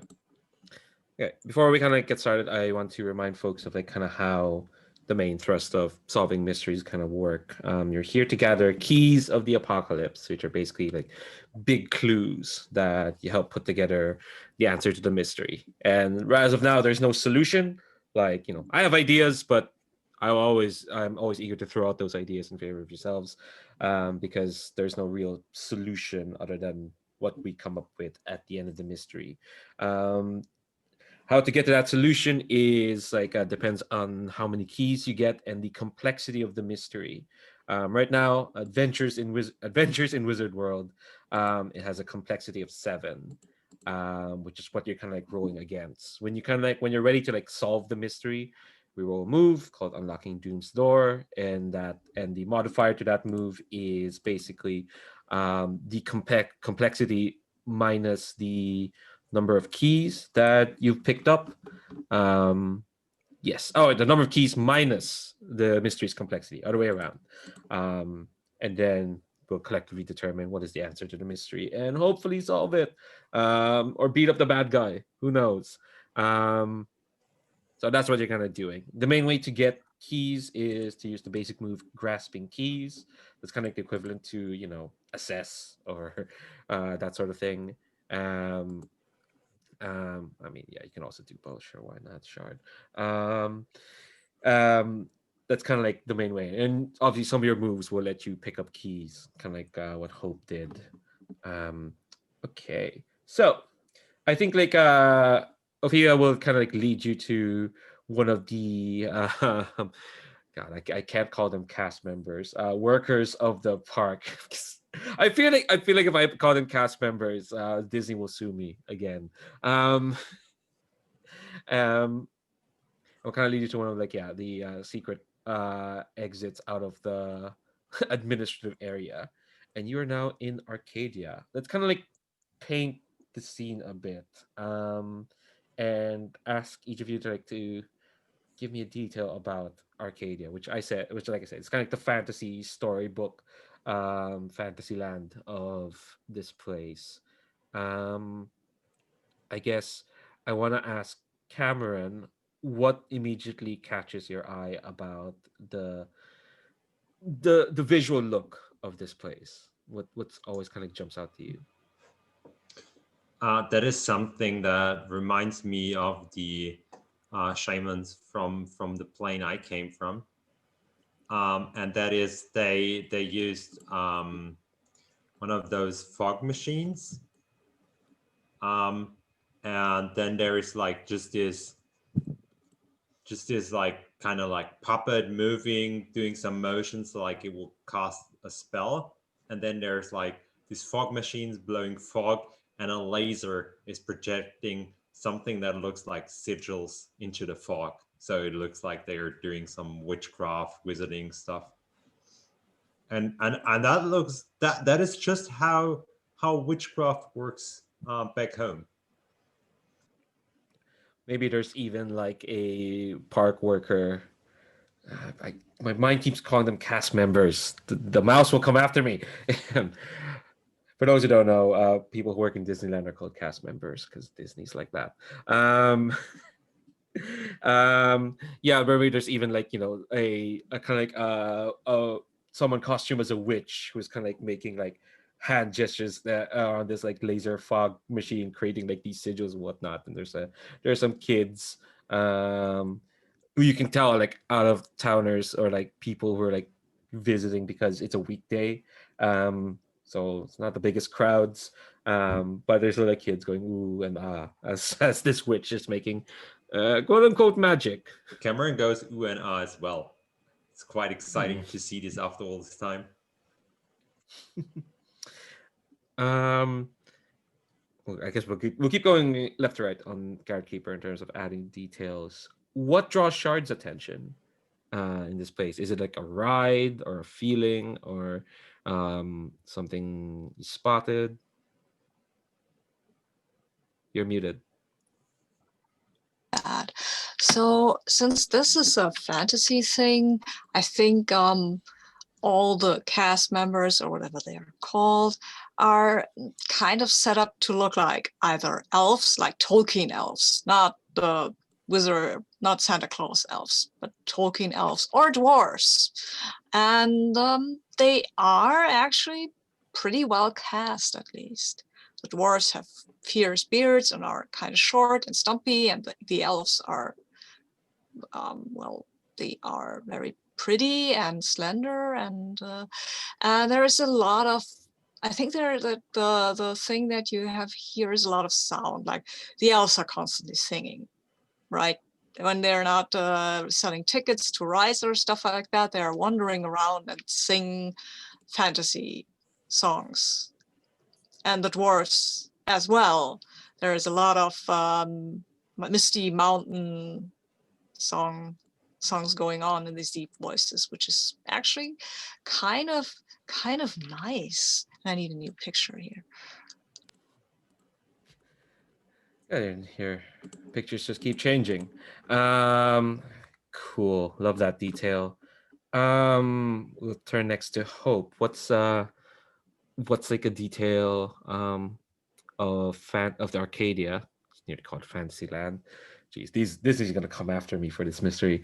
What aspect of Arcadia like catches your eye?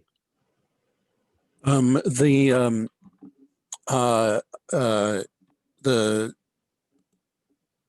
Magic Mountain, which periodically gives a rumble, and then a dragon appears, flying around the summit of the mountain.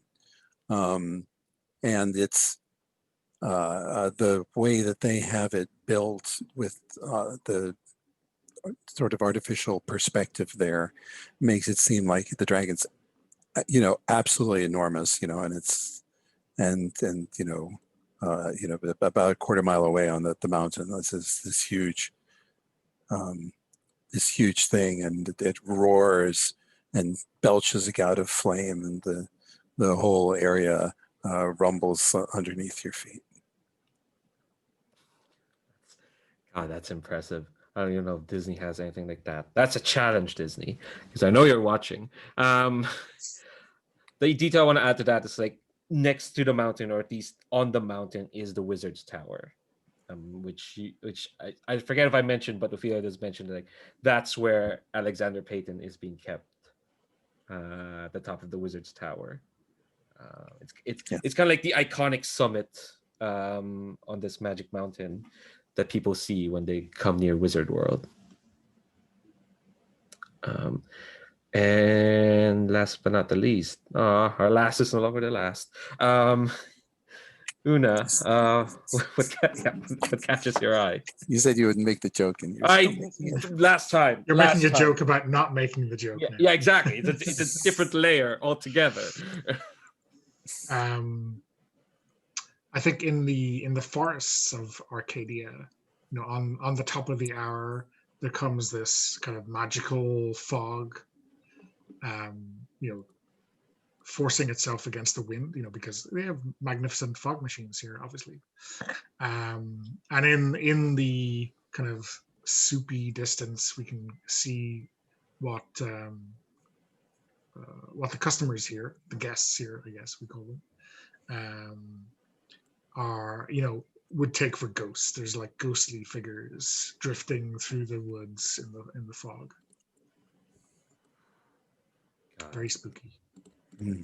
Their holographic work is excellent in this park. Apparently. Oh, it's Lavella.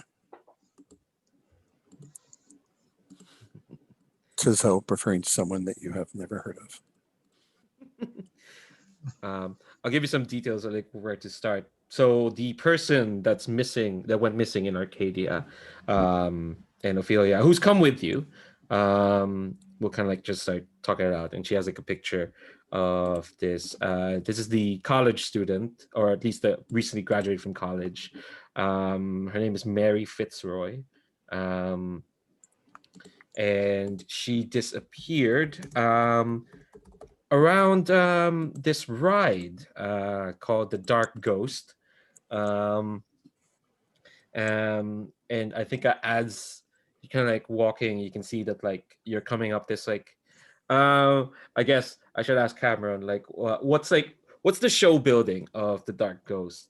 Like, is it like a cave? Is it like a mansion? Is it like a castle? What do you think it is? I think the Dark Ghost is somewhat of a train station, and I think that you basically have this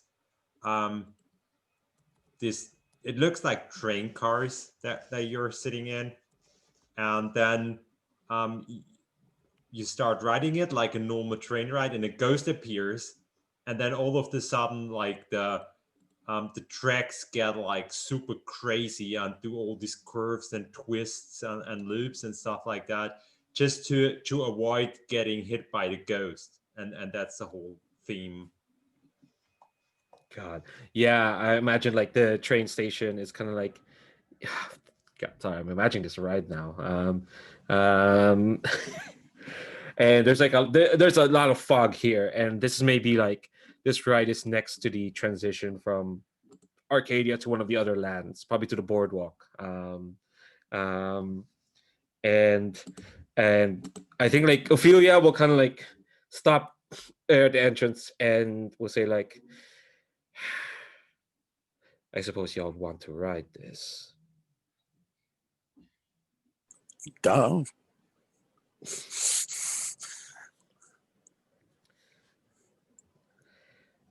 I think like she already gave you the passes. It's not like she can stop you. Okay. All right. Is there anyone who doesn't want to ride? I don't. I mean, it's hard enough to keep the body in some sort of shape if I'm not tossed around by some kind of train. No. I'll stay here and keep a lookout and maybe talk to some people. This is a mountain thingy, and I'm basically looking like a dwarf right now, so maybe I can talk to these dwarf fellows and see what they have to say about the whole thing. But what about Cameron? Sneaks into the first wagon, and then looks towards Shard, and whenever their eyes meet, he's like petting the seat next to him, just to invite you. And then Hope jumps into that seat. Yeah, and you can see Shard shaking their head, and you can also almost see like a little lag, like when they shake their head, and the parts of them have to come after and get and adhere to the body again. What about Una? Are you going on this ride? Obviously not. God, would you say this is kind of beneath you? I mean, it's almost without comment. Like I don't even consider it. You don't want to go on the ride? I mean, the ride is beneath me. I don't think this is, I definitely don't want to go on the ride. This experience is beneath me. Let's go up on the mountain then and see what we can see from up there. Well, that's where the wizard lives, right? We don't have to go to the wizard's tower, but we can go up onto the mountain.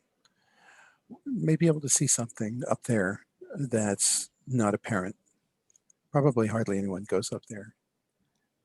And that way we can see most of the park from up there. And maybe we will see something interesting. I mean, worth investigating. We could we could fly up, That would be cool. Let's do that. Okay. Well, let's break down what folks are doing. That's even better than a ride. Cameron is gonna ride the Dark Ghost because it's his favorite. Shard is gonna be talking around the folks around the area to the other dwarves, and Una and Hope are flying up the mountain. Okay. Well, flying up to get a view of the park. Yes. Okay. All right. I think I know what moves are being triggered. Well, I don't know about Cameron. There's no move that just enjoy oneself in the ride. Let's start with Cameron. Well, no, he could be in grasping for keys because this is where the college students disappeared. So. Yeah. I think. Let's see. You Well, could Ophelia is gonna question stick the- around near the dark ghost. I don't think she'll. Let's say that like we'll come to it. I don't think she'll have opinions about flying. But we'll come to that in a moment. But yeah, Cameron, you want to get on this sweet ride? Absolutely, and I think this truly could be an accidental grasping for keys, because I'm like super just involved in like in this wonderful moment where I get to ride this awesome roller coaster again.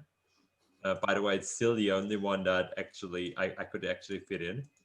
Um, and I'm just having the best of times, and nobody would know that I'm here for duty. I'm just here to enjoy this very ride. Okay, let's grasp for keys while you're enjoying yourself. Um, all right. So, you don't are you spending any darkness? I don't have any. Oh dear. You're Currently. having how can you have darkness in this happy place? Not the happiest place on earth. That might be trademarked. Yeah. A very So enjoyable place. yeah, and just nothing bad happened yet. So I don't know where to get darkness from. So it's just a flat roll. Hmm. You're not feeling unloved or abandoned. You're not. You're the only one writing this. No, he's having fun. Yeah, That's I'm true. having fun. Yeah, I that's true. forgot about everything. And it's I have a tremendous time, and I roll the 9. Oh my Uh, god! Wow, amazing! You're having a very good time. Um, yeah. okay, here's the key that you get. It's fairly simple. Um, you said the last ghost is about dodging this ghost and trying to like get away from their attention. I think you see it immediately. This ghost suddenly has like a face and appearance that you recognize, which you haven't recognized before. You've ridden this ride, you've seen this ghost before, but suddenly you Yeah. see that it's that girl. It's Mary Fitzroy. She's the ghost that the train is trying to dodge. Oh no. Yeah. Oh no. I think pretty much everybody else hears me screaming. um, I found something. I'm not used to work in public, so that's just something that happens. Okay. Oh yeah. And screaming. That's common. That's fine here. You're not the only one who's screaming, but I think. I mean, are you screaming from like actual, like proper terror, not just from? No, I'm more like screaming something like, "You guys, I found something." Oh. I think people are gonna be quite confused. Well, they're confused enough that a crocodile man, it's riding this ride. But Wizard World, who knows? Gets all sorts. Um, but yeah, sadly, your friends did not come along with you to witness this with you. Um, let's cut the shard. So let me add that key.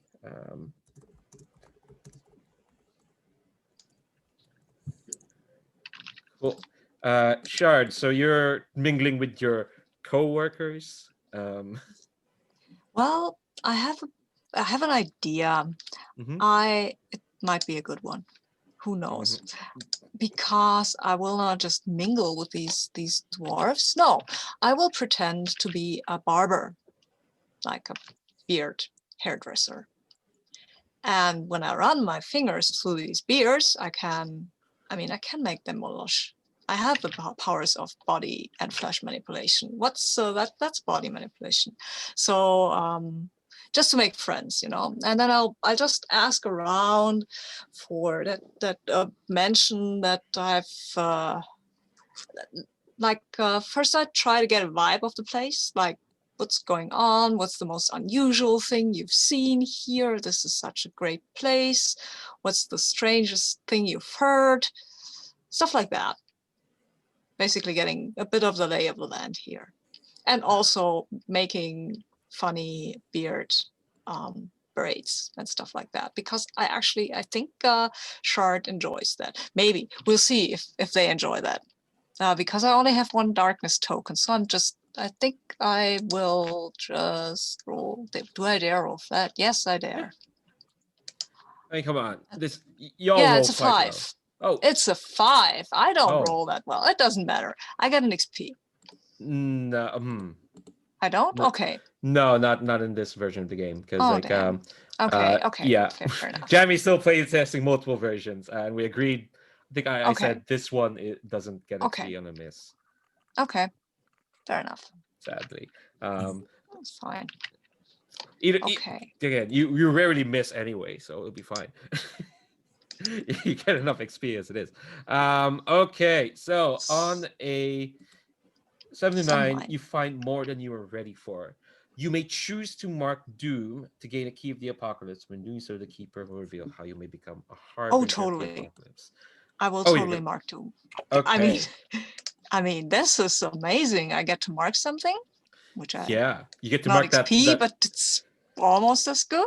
Yeah, you mark that Doom you erased. Amazing. Yeah.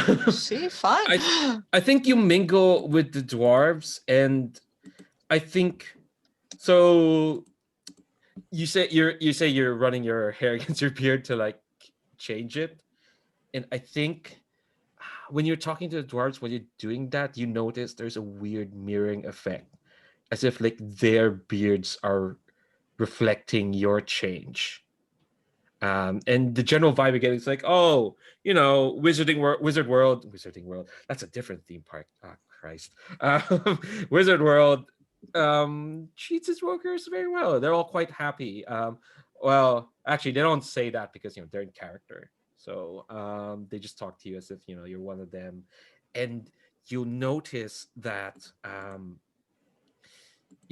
like as the more dwarves you talk to, the more they kind of come talking to you, and you kind of have to start really pretending. Ooh, do you have a pretend dwarven name?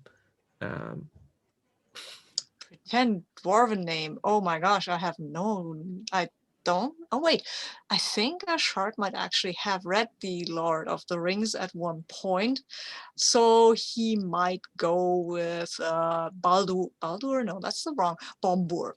He isn't that Bombur. fat, but Bombur is kind of a nice name. Yeah, I think as these seemingly dwarven workers in the park kind of come talking to you, you suddenly see that they're all starting to look a lot like you.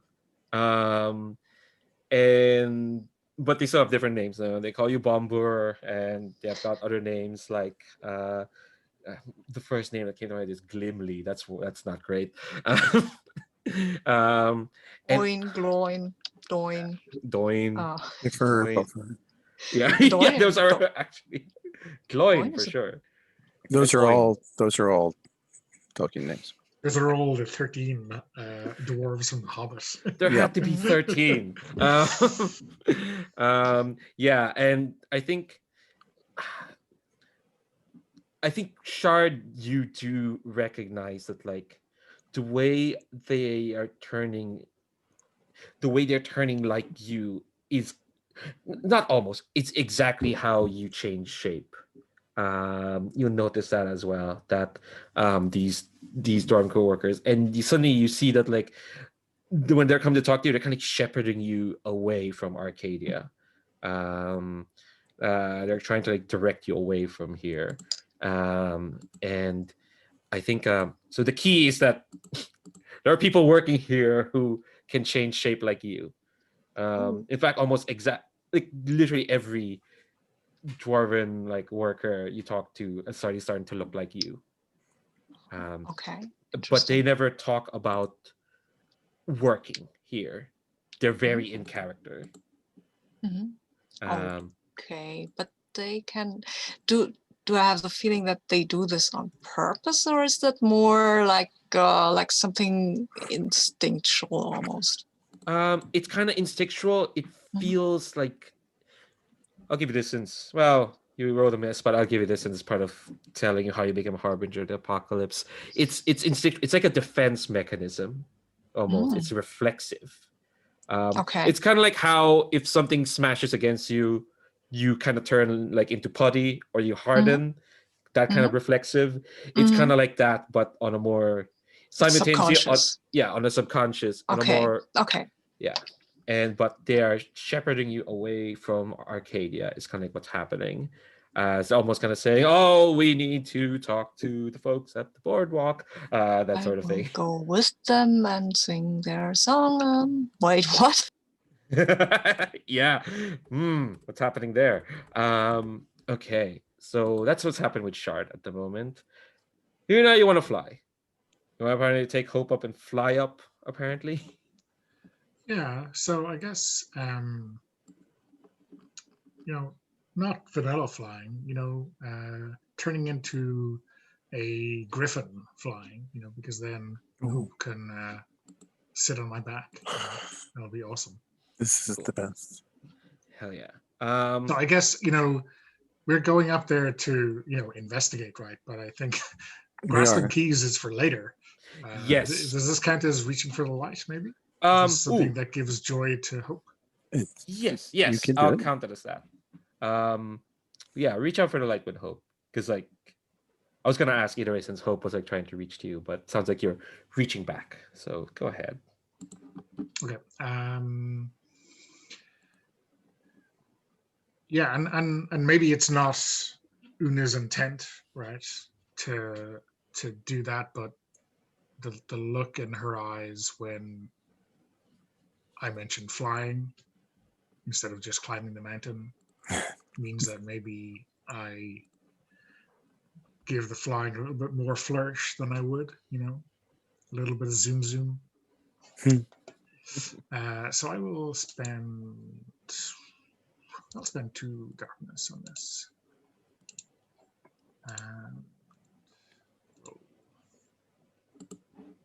I rolled a 7, so that is a 9. Hell yeah. You're foiled again, Leandro. So you both find the light in the dark. How do you gain hope? And that's the both of you, and each of you will choose one. Don't worry, I got my one miss of the session. I feel good about that. I mean, I think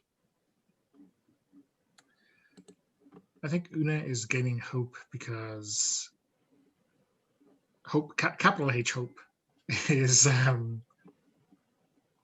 is enjoying something that Una is doing, and it's not really for any greater purpose. It's not a big move. It is just a simple thing. And Hope is just thrilled. That that Una would do something so wonderful and fun, even though they're working. And Hope will take another bond.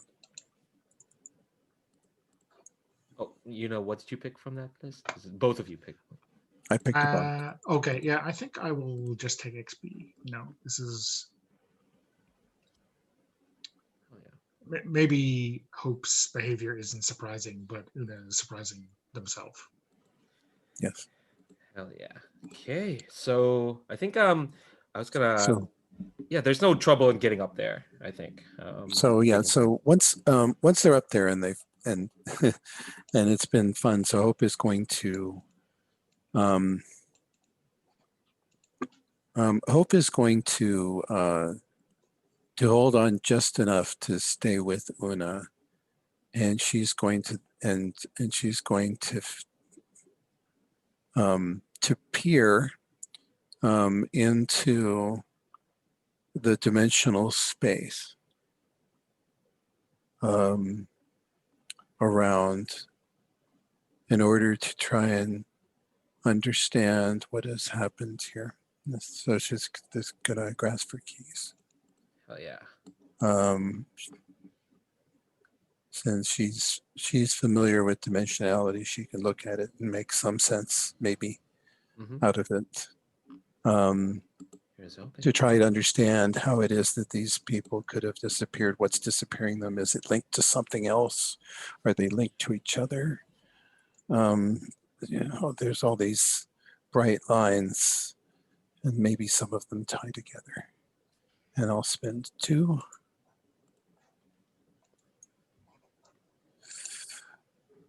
And That is a 6. Ooh. I am going to, so what happens is hope starts to peer and the abyss starts to look back at her. And Una can feel this, that hope is starting to stare into nothingness.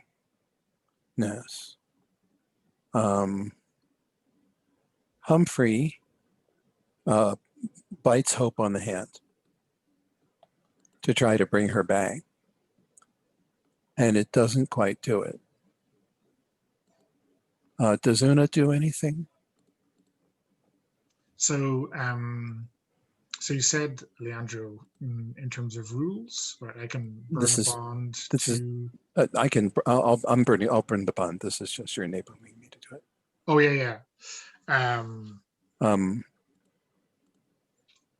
Yeah, she's she's developed. She was looking out there, looking around, and going, "Oh, it's interesting. I see the," and then she just stops dead.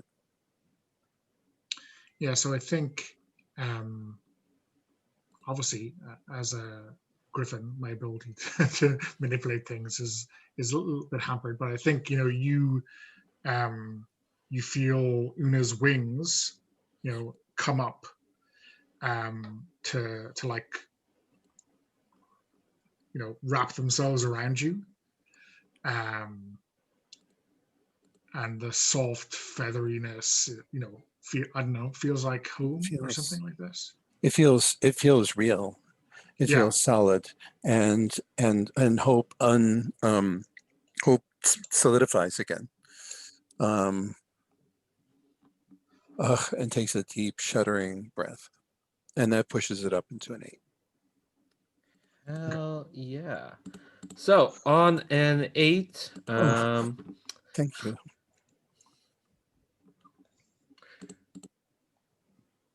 here's what your dimensional sight will notice. Your phasing. You said that like the way you anchor yourself when you travel through time is your memory stone, right? Yes. I think you feel another anchor in the area. Another anchor like the memory stone. There's a time anchor down there. Over in that space. I saw it, and it's got linkages. It's got lines pulling out to at least a number of different places where I think people might have disappeared.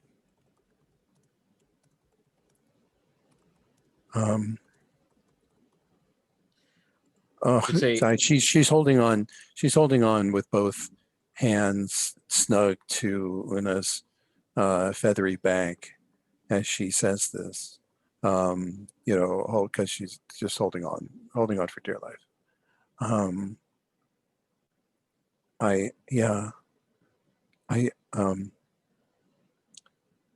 And she licks the back of one hand where the couple of drops of blood have formed. Humphrey looks back at her as if to say, what did you expect? It's a good thing cats can't talk. I think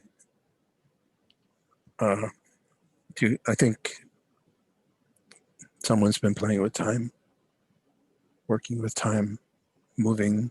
I don't know why, but I think I know how.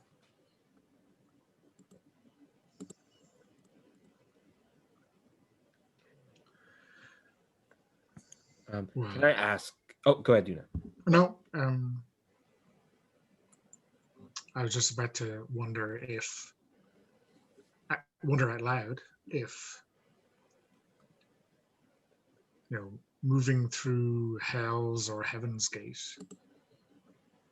necessarily takes you outside of time. So maybe this is a giant anchor for the eventual success of Alexander's ritual. It could be portals. time and space aren't entirely distinct things. I didn't get this. I didn't feel a whole big portal yet, but if it's just been, but it could, but I think I might have seen the echo of a portal that was used, and now is quiet. It's waiting to be used again.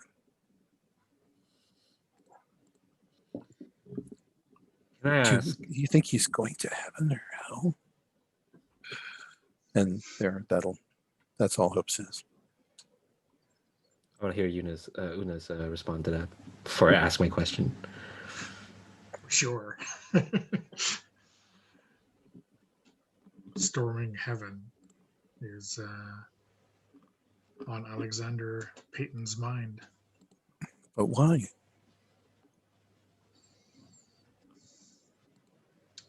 Well, he may have had an entirely clear and realistic vision of what it's like to be there.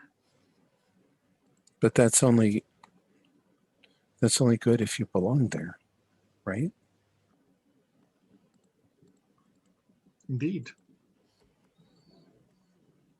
I mean,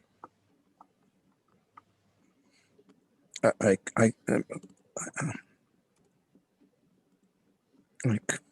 do you want to go there? Obviously.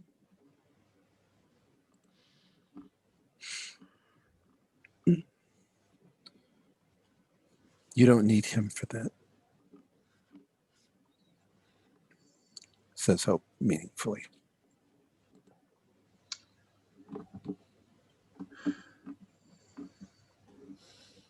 I'm trying to not think about how much I need him for that. Well, maybe he's not the only one who could do it.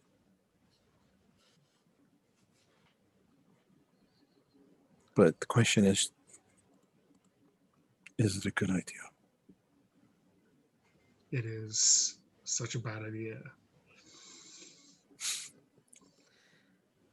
Cool. I think we can leave those two up in the air for the moment. We're we're kind of running a bit of time, so I kind of want to have like not a quick one, but like a snapshot of what's happening to the other two. Cameron, you had a fine enough time, a good time. No, not a fine time, a great time. The Dark Ghost is it's a great ride. But what do you do as soon as like the ride is over? I shy away the kid that's trying to take my seat, and I'm gonna ride again. Oh my And God. this time, I'm gonna defeat the bad ghost and free that poor girl. Oh my God. Okay. And I'm really pissed when I see that no one showed up, even though I called for help. To be fair, you called for help in the middle of a ride. Well, I'm still like happy with how my day turned out. So I only take 2 darkness tokens, but I Okay. feel abandoned. I feel a little bit abandoned. They all left me behind just because I wanted to do this single ride. Like the one time I'm asking for a bit extra time, everybody just disappears and does not come to help, does not aid me when there is like an evil spirit. Um, yeah. Okay. Okay. All right. Take those tokens. How are you? I want to see this. How are you gonna defeat this ghost? What are you doing? So the ride begins, and I mean I have colossal strength. So we see like I'm clawing onto that bar that holds me in my seat, and my muscles swell, and I become even a little bit bigger. But then I remember like it's a fucking ghost. I can't punch him. So I'm gonna use my shadow control powers. And to be honest, I totally forgot what I said they would do. But now I want to separate the image of the I mean the ghost looks like a shadow basically. I'm imagining them as like being some sort of dark fog with like with a certain shape. And I want to separate that dark foggy ghost thing from Mary Fitzroy's face to because I think she's just trapped in there, but we don't. Yeah, I don't know what's happening afterwards. I Okay. just think she's trapped inside the ghost, and I want to free her. Okay. I think this is Unleashing the Dark. It is. Yes, this is not exactly Be the Monster because you're up against something. I'm gonna spend both tokens I just got, Mm-hmm. and I'm gonna re-roll. Oh wow! I rolled it up. I've got a 13. Wow. Okay. Hell yeah. Oh, this is tough. There's no one near you. On an 11 plus, you. Oh wait, I'm looking at the wrong move. Sorry, I'm looking at your at one of your moves. That's my bad. All right. On an 11 plus, your darkness shows and you go too far. Choose one from above and one below. Oh yeah, that's right. Sometimes I get angry. Also gives me tokens, and I think that was some sort of a case. But yeah, I forget. So we do that next time. No worries. Right, so remember that next time. Yeah. But then again, you roll Okay. too far, so Go too far. Hmm. Does anybody have a good idea that does not involve hurting that poor child? Collateral damage. I mean, you're in a train ride thingy. Oh, the whole ride collapses. Oh, that'd be a bummer. That was my favorite. Too bad. Unleashing other shadows, right? Oh. You're trying to free up her, and you free up a whole bunch of other things too. Oh, that is a good idea. I just want to twist that a little bit, if that's okay. And I think Okay. I'm ripping. We see that face of Mary, and I'm just trying to rip with my shadow control powers. I just try to rip the ghost, the shadows off of her. And by doing so, all those small pieces I rip apart become ghosts themselves. And now, like, the whole ride is swarmed with dark, creepy shadow ghosts. can I add something else to that? Those ghost Yeah. shadow things that you kind of ripped off and they start flying out of the ride, they have your shape. Oh no. Yeah. Crocodile ghosts, they are the worst. Yeah, so there's now coming out of the ride a bevy of crocodile ghosts. We prefer to call them alley specters.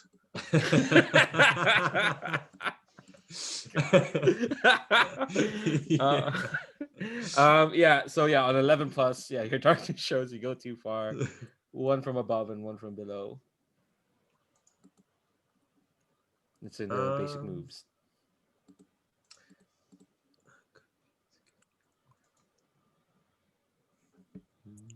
I mean, would get what I want from them be I could free Mary? Yeah, we can say that. Okay.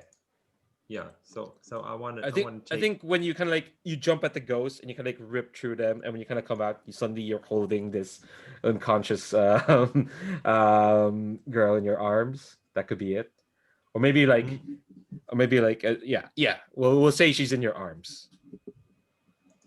Okay. So then I think I mean, gaining 3 darkness isn't really something bad, so I'm going with an ill omen reveals itself marked doom. So that's my 4th doom. Oh, you're I nearly like there. that. Yeah, so that's fun. An ill omen. Okay, so I think, so we mentioned there's like weird dimensional stuff happening in this park. Yeah. I think when you jump to like rip Mary, it's almost like suddenly you rip out Mary from the ghost. It's almost like you touch all these different dimensions folding in itself, and I think you get a vision of your home dimension. You had that vision before when you were at your superior's office, but this Yeah. time you see that like there is this like in this marshy kind of like plain, there is like a crowd. No, it's not a crowd. It looks less of a crowd and more like an army of your people, kind of like lining up. and you can see that like this is where you disappeared, or like this area is where you like disappeared, and there you can see them, and it's in the split second that feels like it lasts a millennium. You see this group, this army, which you recognize because you came from that place. This is what the army looks like, marching up. They've got these like wicked looking weapons. They're wearing these beautiful armor, and you can hear them talking about how they let me double check something. Yes. They are going to look for their lost king, and they have found a way to their lost king. And yeah, I'm just looking at your origin story. It says they want to crown you, so fun times. So you see that for like a very split second, that they have come. That your people are going to come looking for you, and it looks like they're not going to do it in peace. No. Well, it appears that I've been kidnapped, so that's nothing you should do to warrior gators. No. Cool. So we're gonna leave you there with an unconscious Mary in your arms, and crocodile ghosts are spawning out of this ride. Shard, what do we see of you? And we'll probably, if you think there's a move you want to roll, we can go a bit over. But you're being shepherded out of Arcadia by all these I'm, dwarves who look like you. I'm rather happy to be shepherded. I don't know if I want to become one with my power right now, because that seems unnecessary. Mm-hmm.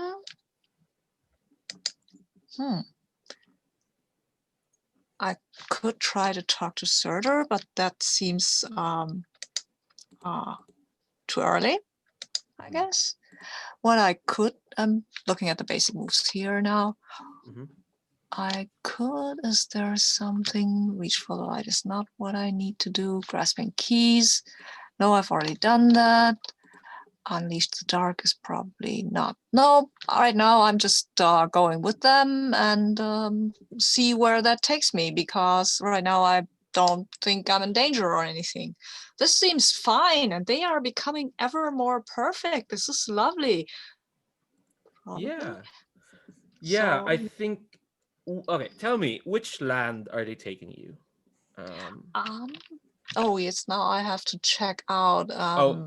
They're in the Yeah, keys I tab. see them. I think it's has to be the adventure shore, right? Yeah. That has Okay. that has pirates, doesn't it? Does it Yeah, have pirates, does it jungle. have like Niflheim? No, not no. They'd be No. more in space station. They seem more like Niflheim seems more like a Oh, space station kind of place. No, no, or no. others. Niflheim is the underground lair of the dwarfs in Viking Oh, mythology. yes, they are. Sorry, I'm thinking of a different place. I mean, I'm thinking of probably. Jotunheim. Oh, For some reason. Jotunheim is where Surtur is from, actually. Yeah. True. The land of So, giants. or maybe we can go to merry old England, because It's up to yourself. let's say merry old England, because merry old England and Tolkien have a bit of the same vibe, right? And also, I feel that Shard would really recognize merry old England, because that's what they used to come from. It's not the medieval stuff, but imagine some kind of reminiscence of this old cottages and ye old and stuff like that. And hedges, lots of hedges. I think there are lots of hedges and people who look like they're kind of nicely conservative, like Hobbity, basically, and that kind of brings a weird vibe. And I think as we see as they move out of there, I think we will see briefly, at least, we will see Shard change and become a very human-looking person, a young man in a uniform, looks like World War I uniform, and looks a bit shell-shocked maybe. And then we see this, like the camera goes there, looks, oh, this is short now, and then the camera goes away and he looks like a dwarf, sort of, or maybe just the face is just blank. Yeah, the face is just blank. Yeah. And I think that's a pretty good end for this. Yeah, I think that's where we'll leave it there because we have to do end of session moves. But yeah, geez, you're in a bit of a pickle. This park is messed up. Let's do end of session then. I think so. So they're in situational moves, and I'm just gonna ask the question and go to each person and see whether it's yes or no. So, first question. So there's two kinds of questions. For the first set, answer the following. For every yes, mark 1 XP. So, did you express your monstrous nature or your humanity? Go left. We'll keep going left to right. Next time we'll mix it up. But actually, no. Why say next time? We'll mix up right now. Right now. So Una, you go first. We'll go right to left. Shocker. Yeah, I think so. I think a bit of both, actually. Yeah. Sadly, you only mark 1 for her if you did either. But yeah, mark XP. Hope. Did you? Is that a yes? Yes, absolutely. Cool. Shard. Yeah, sure. Oh yeah, for sure. And Cameron. Both. Yeah. Absolutely. We have seen a quite human Cameron this time. Just want to ride rides, and also can apparently rip ghosts apart. That's amazing. Did you learn something significant about yourself or your impending doom? We'll come back to Una. I already marked XP for learning something significant about myself, but impending doom, yes. In this whole connection with Alexander. So yeah, I think I did. Hell yeah. Hope. No, I don't think so. Hope sees it coming, but she hasn't looked. She didn't learn anything about it. Okay. Shard. Learn something about my. Maybe in the last bit that this merry old England kind of is not where I really want to be. It doesn't have to be your impending doom. It could be just about yourself. Yeah. And we can say that it can be retroactive, as in we the players learn something significant about. And I mean, also I've felt that I've perfected the dwarves a little. That is always a problem. Yeah, it's quite experimental how that happened. Mm-hmm. And Cameron. Yeah, I think though, because I got a glimpse at what my people are preparing for, and that seems to be quite an impending doom upon this world. Yeah, it doesn't seem great. That doesn't seem great at all. All right, last question. Did you learn something significant about a fellow monster? Back to you now. What do you think, Brandon? I think. Oh yeah. We saw. I mean, I didn't see anything from either Shard or Cameron, but I think we saw plenty about Hope. Yeah. Mm-hmm. Okay. Hell yeah. Speaking of Hope, did you learn something significant about a fellow monster? Very much so. Hell yeah. And Shard? Did I learn? I mean, I knew Cameron liked to eat. I didn't know that Cameron liked to go on rides. I mean, I feel that it was pretty obvious that he was really looking forward to this. And this kind of this side of him, I don't think I've seen before. This kind of joyful side.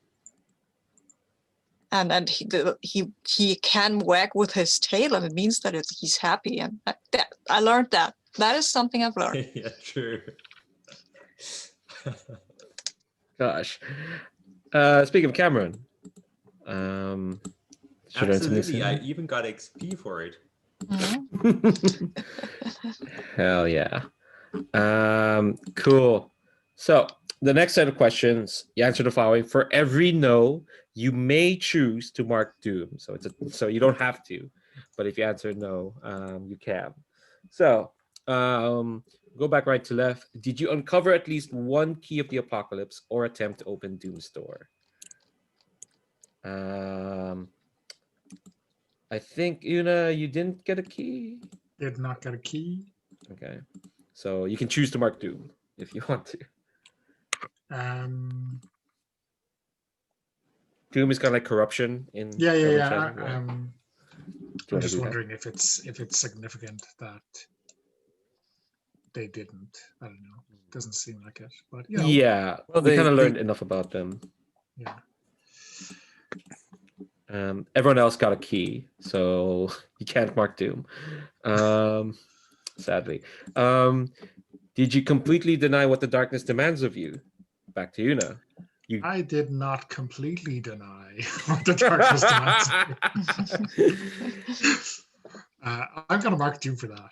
Okay. Wow. Of course you mark Doom for that.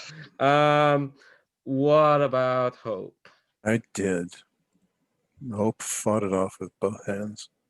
Hell yeah. She had a chance that the abyss was calling to her, and she rejected it. What marking those bonds are for. Shard?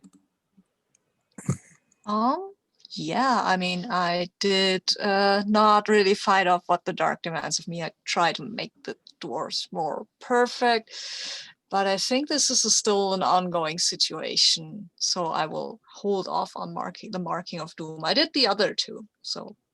Oh, yes. And Cameron, did you completely deny the darkness demands? Well, I did yearn for a love that can never be mine in the in the second scene. This is before you found out you were going to Wizard World. Yeah, that was when I still was like super when I was eyeing Uma. So Oh yeah, it's up to you if you want to mark Doom. yeah, well, if not for this, then for the next question, and then I think I got a regular advancement and a Doom move, so that's fun to Okay. choose two moves for next time. Okay. No, I got an idea, but yeah, continue. I've Okay, already got yeah. an idea for the XP. Yeah. Let's let's quickly answer the last question. Did you reach for the light with someone? Una did. I did, yeah. So no Doom. Yeah. Hope did, right? No, she actually didn't do it this Did time. she not? Huh. I guess yeah. Oh yeah, there were only two reaching out for the light. Shard did. And Cameron did not. Cool. All right. I remember we said that everybody who had reached out for like Oh, with yes. another person that would count even if you weren't the one who made the roll. Oh, is that the way it Oh works? yes. Yes, fine. I I think mean, I that's what don't they know. said. I know that's what we did the last time, so. That's what we did last time. I'm gonna ask Jeremy to clarify if that's what that means. Because like yeah, last time we played as if like it counts because both of you choose when the move triggers. So I'd say like it counts as a yes because that's what we did last time. I'll ask Jeremy for a clarification. So by next week I should have a better idea of what that means. Okay. I think yeah, that'll wrap us up. Jeez, we're a bit over, but it was go ahead. I just have a quick question because I'm not really sure how to work it out. I've already got the idea that I would like to take describe a new way to gain darkness. Uh-huh. And I want to get darkness tokens when I'm hungry, because that seems most appropriate for Cameron. Does that make sense? Yeah, I think yeah. I think like we'll just have to be like you just gotta make sure like it makes sense for you to get darkness when you get hungry. So there's some flavorful stuff, but like but I think we've seen you when you get hungry and it's like it's a bit tense. Like So- whenever so- you indulge your hunger, or or Or Yeah, maybe Well, when you make a thing out of it, you know, Yeah, when it exactly. causes a problem, or perhaps or bothers people or something like that. Yeah. When I'm sort of getting hangry, like when I'm for some reason getting like in a really bad mood. Yeah. N- Well, if you get Not expressing the bad mood, Yeah. or choosing to do something, you know, because you're hungry rather than for, you know, a better reason or something. Yeah. Yeah. Because I don't want it to overlap too much with my starting move, because I get a darkness token when I get angry. So that Hmm. I don't want that to snowball every time into like a 5 darkness Well, no, tokens. hungry and hungry and angry are Yeah. Can be different. Yeah. Cool. All right. I'm Thanks. gonna wrap this up. Thank y'all so much for playing. This is a lovely set of characters in a ridiculous situation, and I'm looking forward to seeing how they get out of it, how they figure this out. Oh, lovely times. All right, I'm gonna stop recording. Thank y'all so much. For anyone who's watching, listening, thank y'all so much. Links down below to check out the Gauntlet and Apocalypse Keys if y'all are interested. So I'm going to stop now. Thank you all very much.